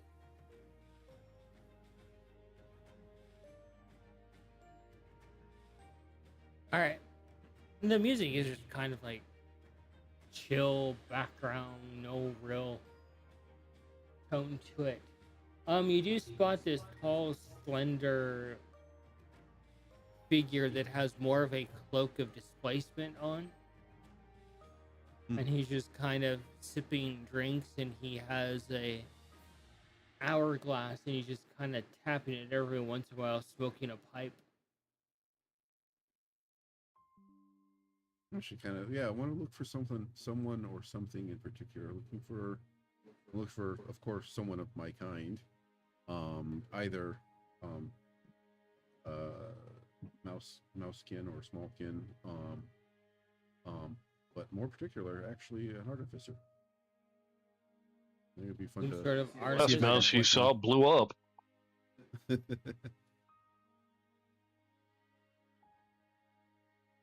trying to, find someone interesting to talk to. See what happens.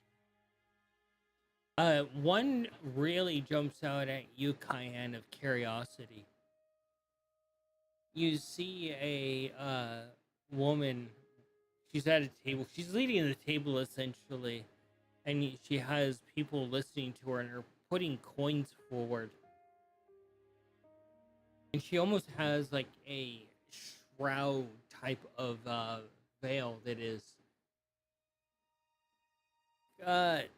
like it's seen a lot of events, and she's wearing elegant robes that are at the end of their life, essentially, and she has long pointed nails, and you can see scars like a jagged scar on her face and one along her neck, and her arms have scars as well. And you can see underneath those worn robes that are threadbare and in places plate mail. But for some reason, she stands out to you specifically, Cayenne.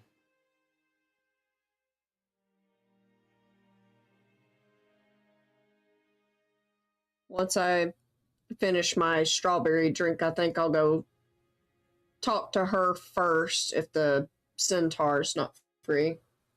Okay, yeah, you'll be able to go talk to her first. The centaur isn't like during their set right now. Yeah. And she sees you coming over. She looks to one of the people at the table and she's like, "Your seat is done. Please leave my presence." And the person stands up and looks at her like, "I ain't done asking questions. You're gonna keep answering them." And she reaches down along the side of the table and she unsheathes a sword. And it is a mithril blade that has been essentially welded back together and resharpened over and over again. And you can see nicks and chinks taken out of it, and the handle has been rewrapped. And she's like, "Your time is done." And the person's like, he gets up and just walks off and goes immediately over to a gambling table. That sounds about right. It's gonna take a guess that they're a drunkard, basically. A bit. Not fully drunkard, but they're looking to probably drink away whatever they found out at that table. Makes sense.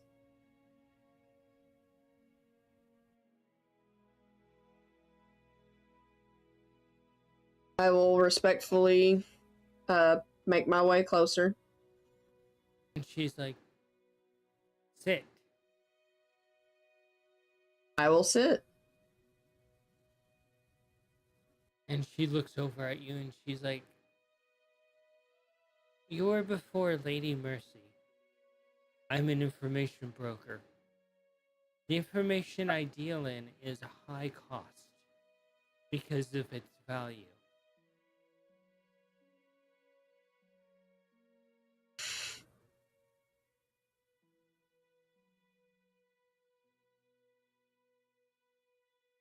And one of the guys is like,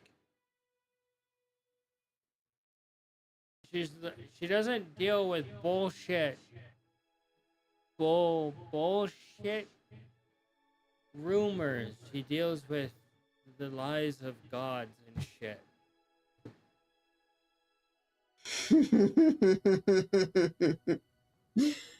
I can think of something that would easily be good payment.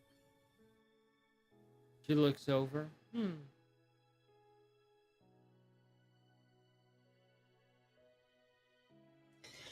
What is it that you seek?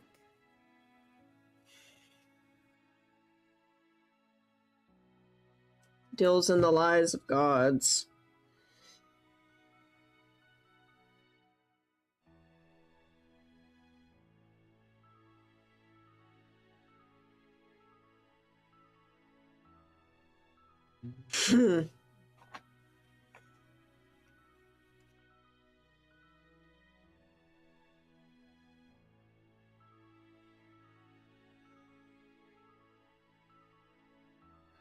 That's a hard. That is a hard one. It's hard. What I'm wanting to ask is hard to word.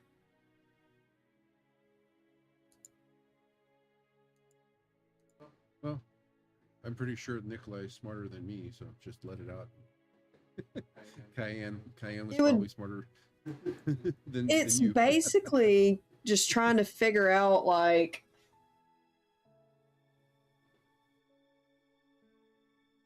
something to do with Cayenne's, like, true origin. Has she been told the truth of who she is at all?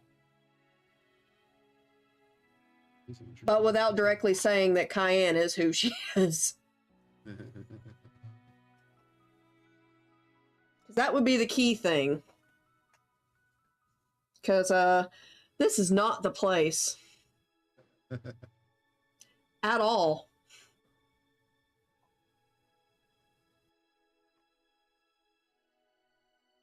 It would be a good test of whether or not she actually, speaks the truth or she's just running a racket. I'm surprised you're not asking, has Soul lied about anything? Or what is any secrets of the high gods or the elder gods? That's like one of the biggest things that I would want to know. I mean, I've been told some of the lies that Soul has told, but I haven't been told everything.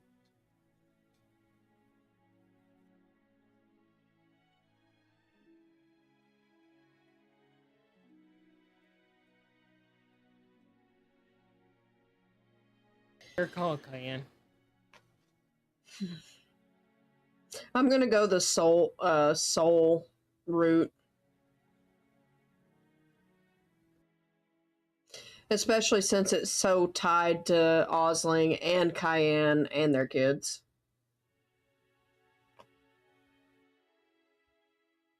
So you're gonna ask about a lie of Soul. Yeah. She looks over and she's like, Soul, the sun god. The light of the dawn. Yeah. What is your payment for a secret of the sun god? You can tell her about Victor.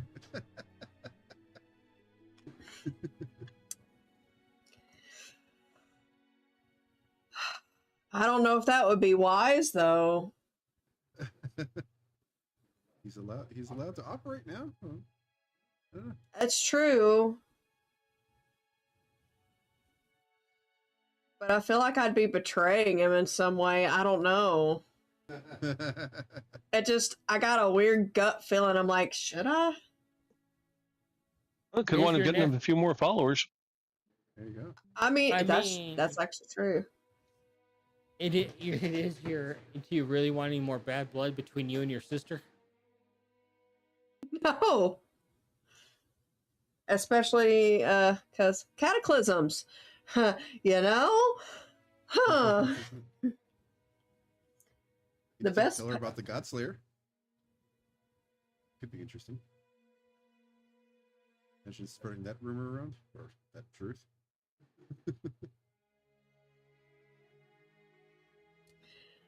The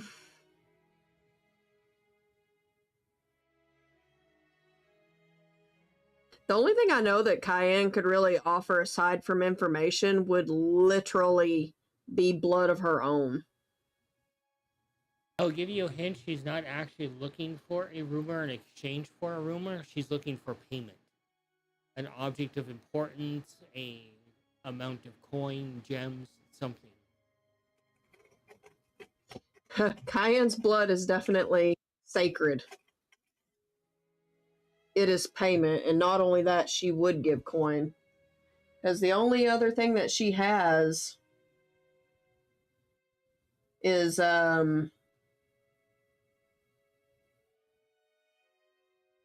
basically weapons that she owns and coin. Entirely up to you. Worst case scenario, we get in a fight. I'm pretty sure that's going to fucking happen no matter what. Mm-hmm.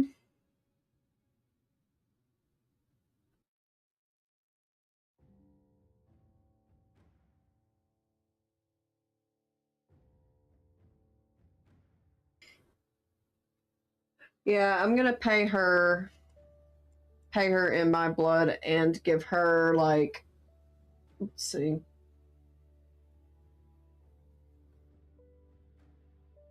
And 50 platinum. All right.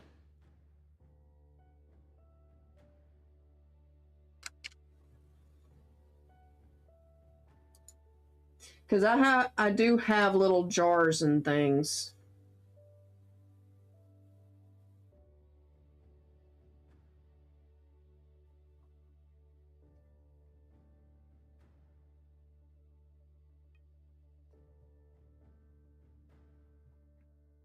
You're giving her 50 platinum, which she takes. Yeah.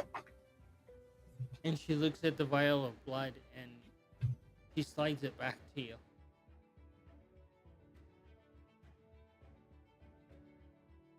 I will take it.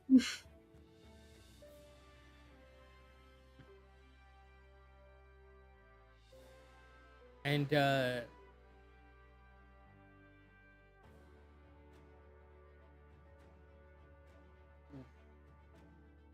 she points to the feather that you got that that druid gave to you so long ago. The one that Osling has the matching feather. Feather of the moon. Mm-hmm.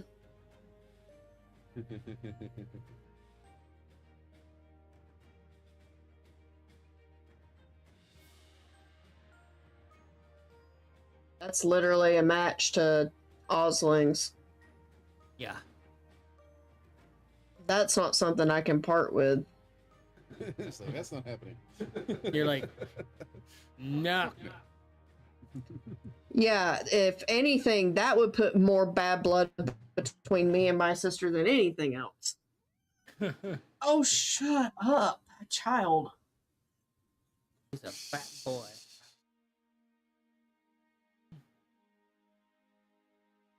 He is in a mood right now. He's trying to jump on my desk and knock things over. She just misses everybody from the table and she stands and turns around and tells you to follow off to a private booth. I will follow her. And you see Cayenne go off and you see this with this woman and she pulls the drapes closed on a private booth and she sits across from you, immediately starts a pipe and starts smoking from it. She's like, Is Sway hanging out with Cayenne right now? no, he's not. Okay. And she's like, Soul the Sun God is delicate information, but I have something that would be of interesting to you.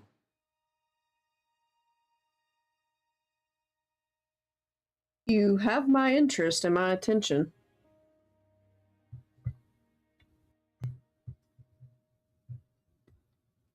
Listen here, goddess of life. This is very straightforward. Sol, the sun god, banned demigods because he fornicated with a mortal and had a demigod that killed his other son. Huh. Oh, Interesting. well, Soul made a demigod. that was not something I expected. That demigod killed his godson. All right. Huh.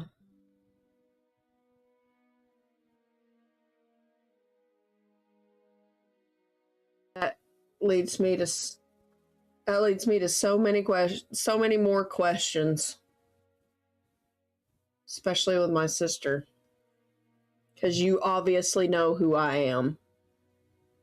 I know you're a goddess of life. I don't know the repercussions beyond that.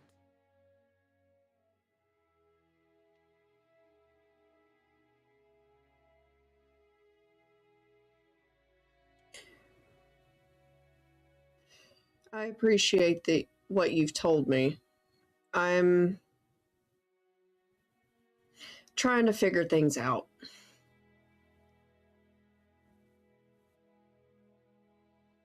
And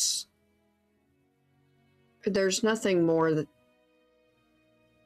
that I hate than a liar.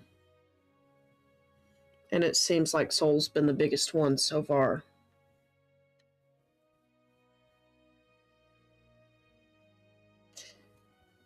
Not just him, but Galara as well.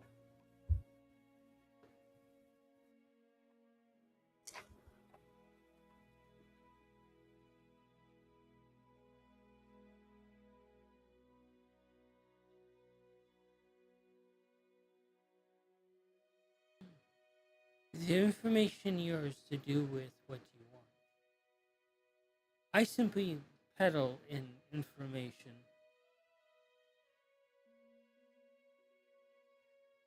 My husband does the same.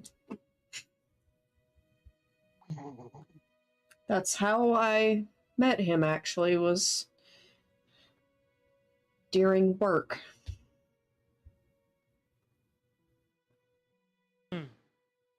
I have an appreciation for information brokers. We face many challenges with our lives due to which we peddle in.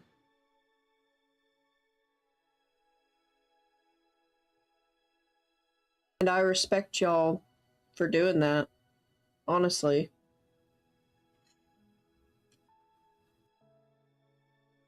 If you need anything, don't hesitate. I'm sure this won't be the only time that we come back to this place. Now that we know how to get here, apparently.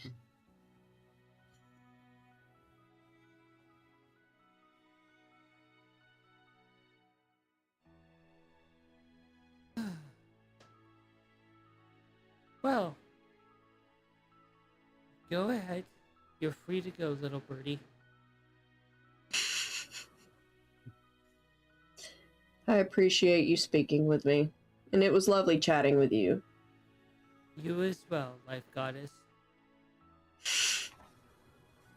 That's gonna put a chill up her spine, because now Kyan's very curious as to who she is, but she doesn't want to ruin the anonymity.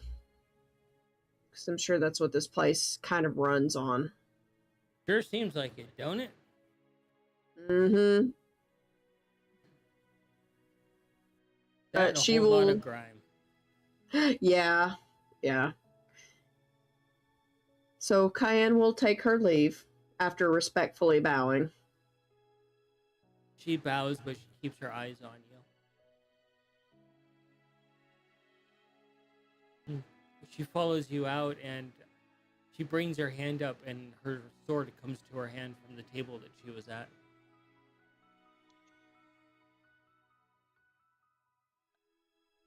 She didn't take the sword with you to the meeting room. She did it unarmed.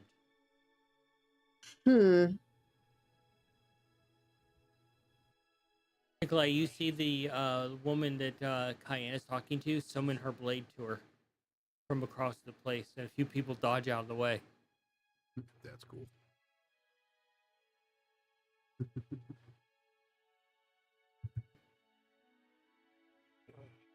Hey, I could do that too.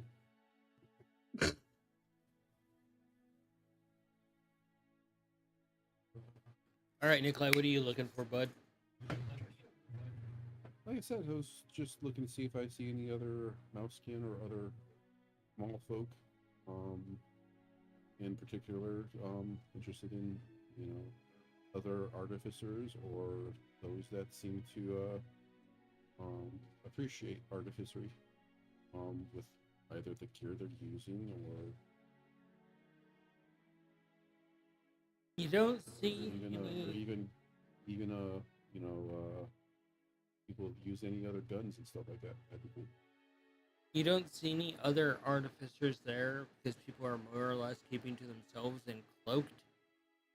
Mm-hmm. Yeah, just anybody interesting. Maybe go strike up a conversation with. But you do see a sentient badger that has 2 wheels for a leg. Wheels for a leg. For its legs. And it's just kind of teetering back and forth. And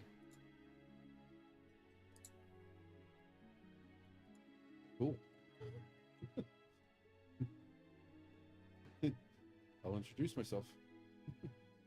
They immediately turn to you and hiss. All right. Ah!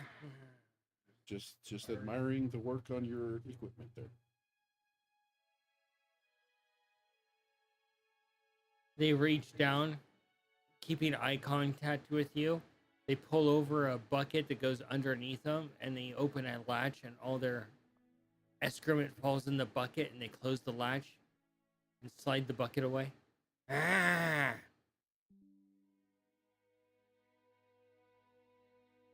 All right.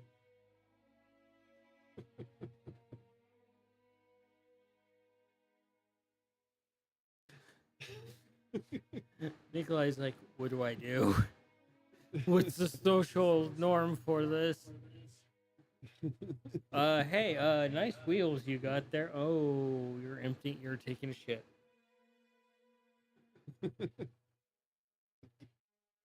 I just coyly walk away.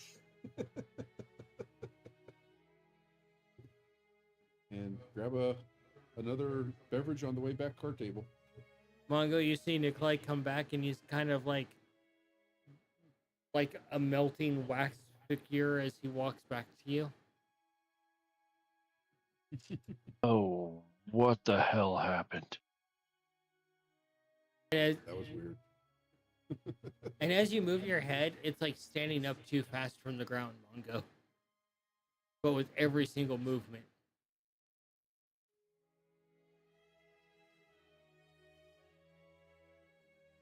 Oh, I know I'm hallucinating.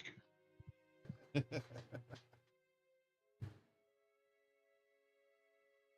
look like you need more drink.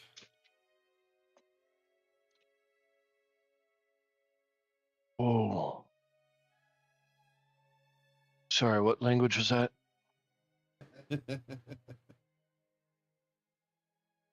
Yep, you need more drink if you don't understand what I'm saying yet. The barkeeper slides over a third one since he's already halfway through the second one. Thank you, sir. I'll have another one too, please. He starts mixing up another one for you. So what do you think about this place, brother?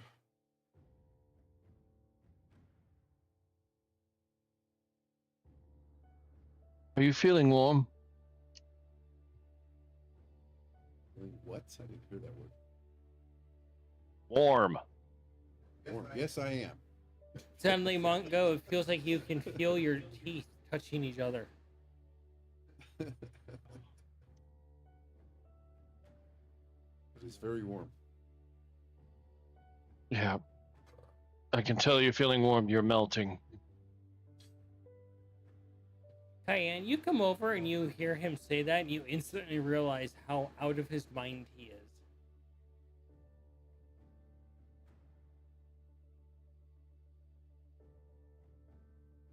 So you ready to talk, brother?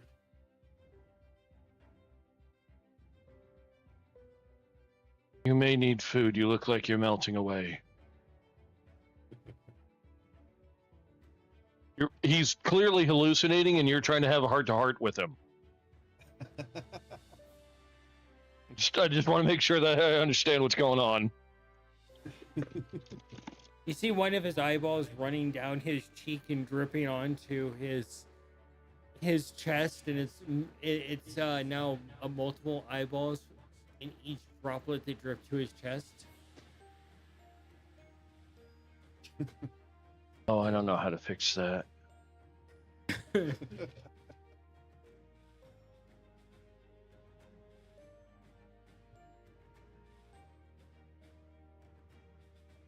You're muted. I believe you're hallucinating. Probably. I don't know, because the last time I was hallucinating, Biddy was just lying. He did a number on you, didn't he?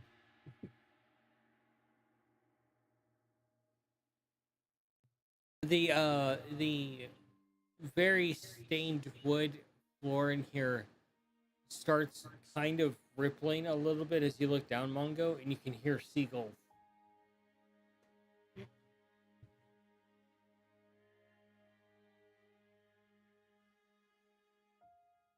Oh no, not again. Again? Damn.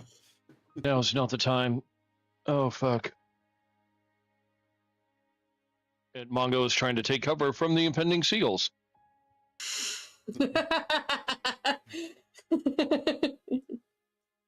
But also taking his beverage with. You see him try to dive under the table, but he smacks face first into it as he slides down and lands on the floor. Mm.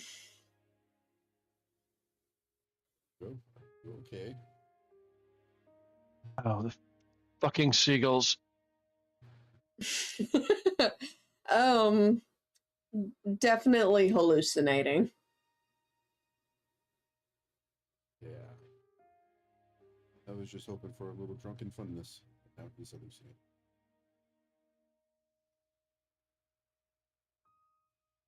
Diane, you realize he's starting Takes on out a his fly third swatter. drink.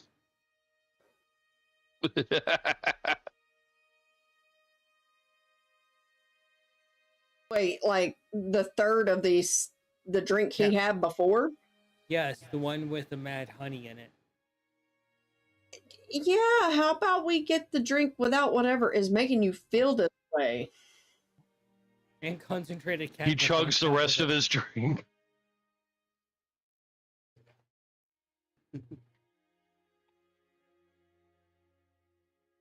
Mongo, as you chug the rest of it, you feel your stomach lurch, and from deep inside of your stomach, you hear, "I don't feel so good.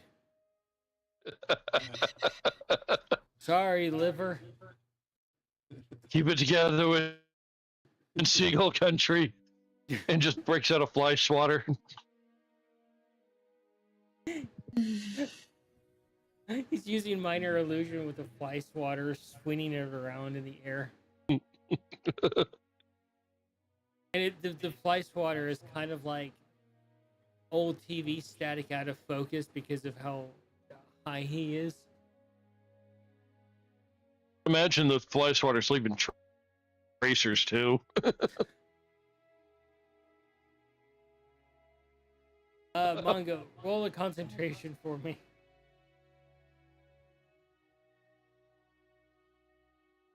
With disadvantage. Yeah, that's a con, right? Yeah. That is a 10 and a 6. You're swinging this and you're seeing the light trails, and you see his cat kick in as he's trying to leap at the light trails that he's creating every time he swings the fly swatter.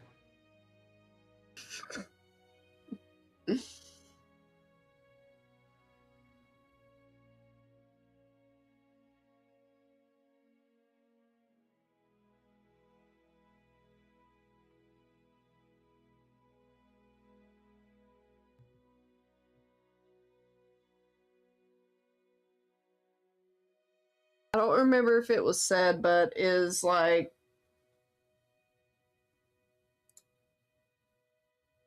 magic at all allowed here? It was never mentioned.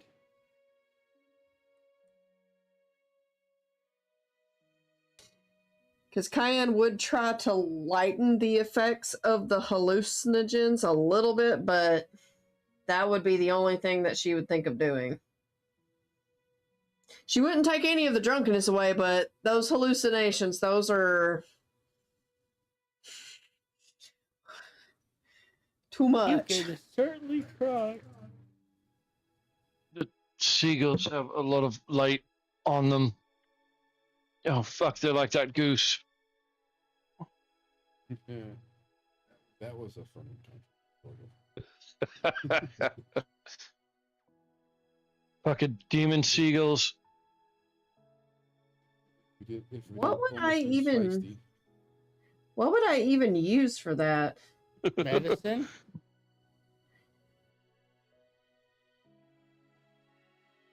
Because I know that Scav, he had what, lay on hands or something like that?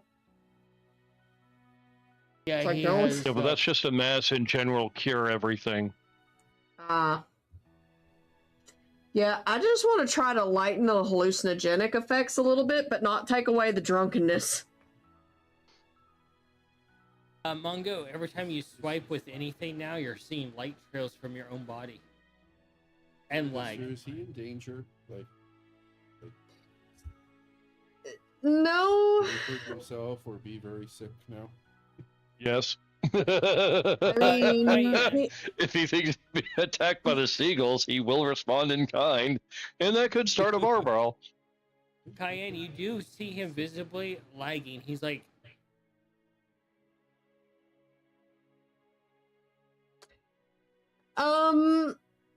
he's not moving very fast. He's glitched, is what it looks like. So as long as he stays in the floor, I think he'll be okay. But just in case, and I'm gonna try to counteract the hallucinogenic effects, but leave him to his drunkenness. all right. As Cayenne lays hands on you, you fart, Mongo, and you're like this. I would assume you think the seagulls are trying to gas you now. No, Oh no. no, Go for it. this is gonna get bad.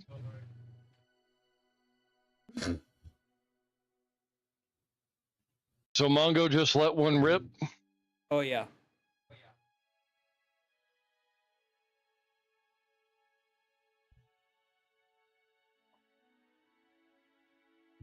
Yeah. So, which by the way, I don't know how bad that's gonna be because he a drunken fart. Because that's just what did in Frank. So Mongo's probably gonna lose his shit. Oh no. Oh Lord. So No, Mechanic. no. mechanical rule here or question. Nikolai does have lesser restoration, which alleviates a condition. Is hallucinating a condition? Oh no, I know how this is gonna play out, and we're gonna get to every last action you guys are adding up here. Mongo, you rage, and you can hear the, Just about, yeah, incoherently babbling about how fuck, now it's Mongo's turn and he's not going quietly. Mongo, you can hear the death metal in your own head from the bards, and you're like full on. Sorry, on my end you're going full GLaDOS. Oh, sorry. That's because I moved away too far.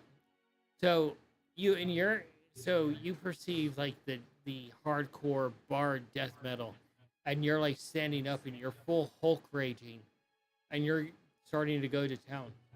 Nikolai Cayenne, meanwhile, you see him on his belly going, rah, rah, rah, I'm unstoppable. I'm angry.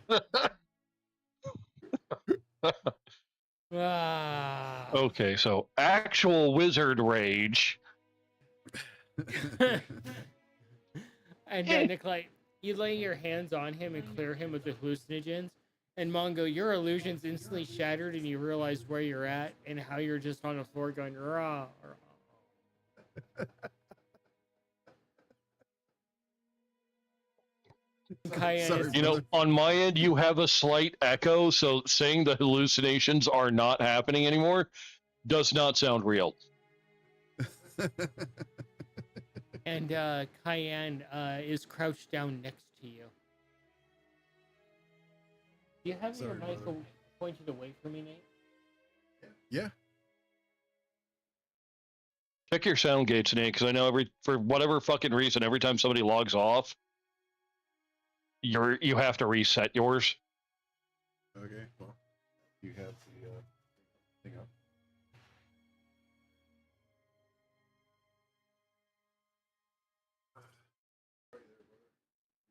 We're starting to have a bad trip, I think. Yeah.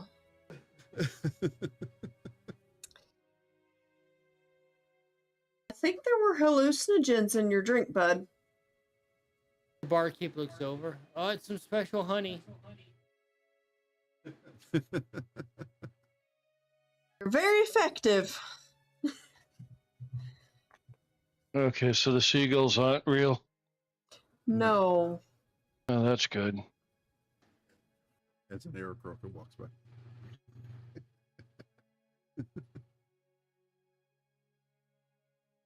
If an Aarakocra's actually walking by, Mongo may get very defensive. I wish Nikolai had illusion spells. That would have been so funny. You know what would make Mongo truly shit his pants? A stone giant bird folk walks by. Stone giant bird folk. What the fuck? Just this bird folk that is a brick outhouse.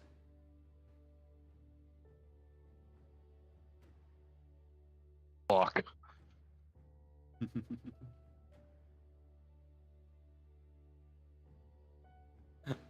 Mongo punches them. They just simply look at Mongo. I'm going to rip you in half now.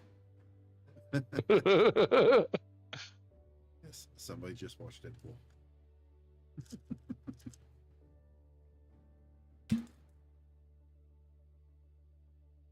Oh god, a stone giant and Aarakocra walk, and a few others walk by because they're all on a fucking hen's night.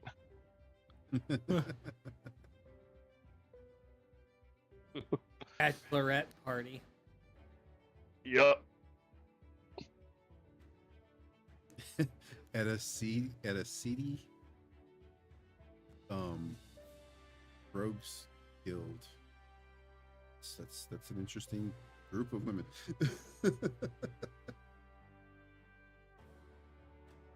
Kitty walks up on the table, looks down at you guys. Why y'all crouched down by Mongo? Did he shit himself? I don't see any shit. I don't smell any shit. He was having a bad trip. Plenty of hallucinogens, not enough alcohol.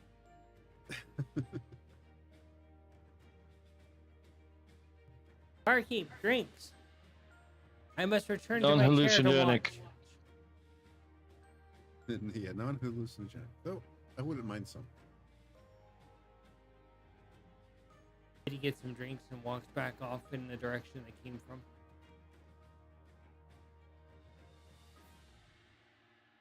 What did he say just as he was leaving? I'm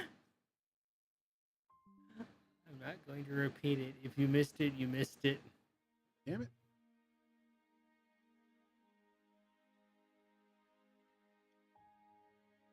That sucks because I hear you in my headset, but then I also hear you in the room and it scrambles my brain sometimes.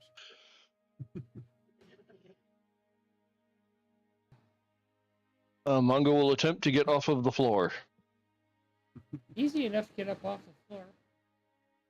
Now that you're not tripping.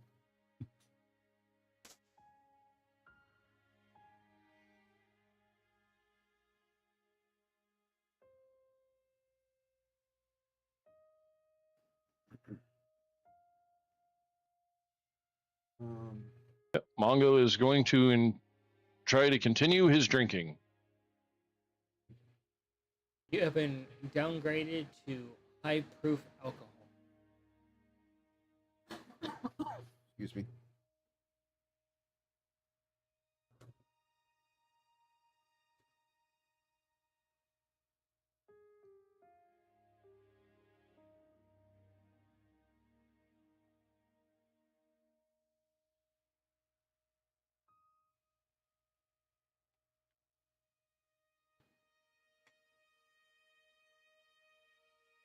The Halfling looks over at you. You want the stronger stuff, or do you just want to stay at this steady level of that you're currently at? You want to get drunk and enjoy getting drunk. The man just lost his grandpa.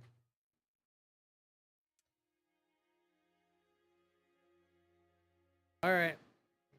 It sets down another mug in front of you, Mongo. This one you can smell the alcohol from it.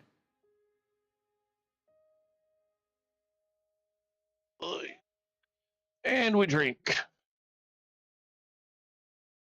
Is it going to be like that, the video of the calf who just shoves their face in all the milk? Barely comes up for air, then it finally lifts its head, blows the air out its nose, just milk everywhere. Yeah. I'm guessing Mongo has the same reaction as Doka Ryan with the world's strongest alcohol.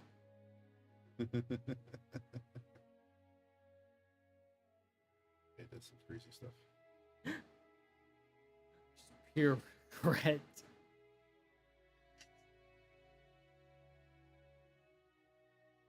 As you I guys assume that correctly- is a constitution check. Yes, at disadvantage.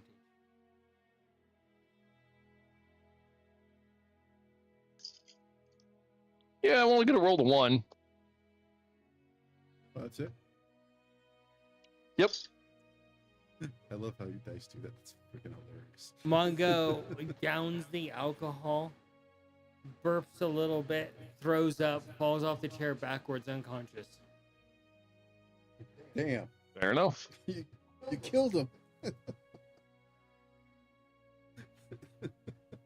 mean, to be fair, there was that moment where his stomach hallucinated, saying, "I don't feel so good." That is true. True. And apologized to the liver.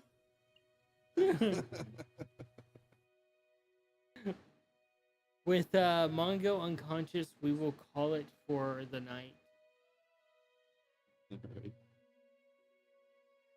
Because we're all pretty tired tonight. Seems like it. So, Yeah, I got let's maybe 2 hours of sleep last night. say goodnight, everybody. Good night. Good night, everybody. Guess we're not doing a quick recall. No.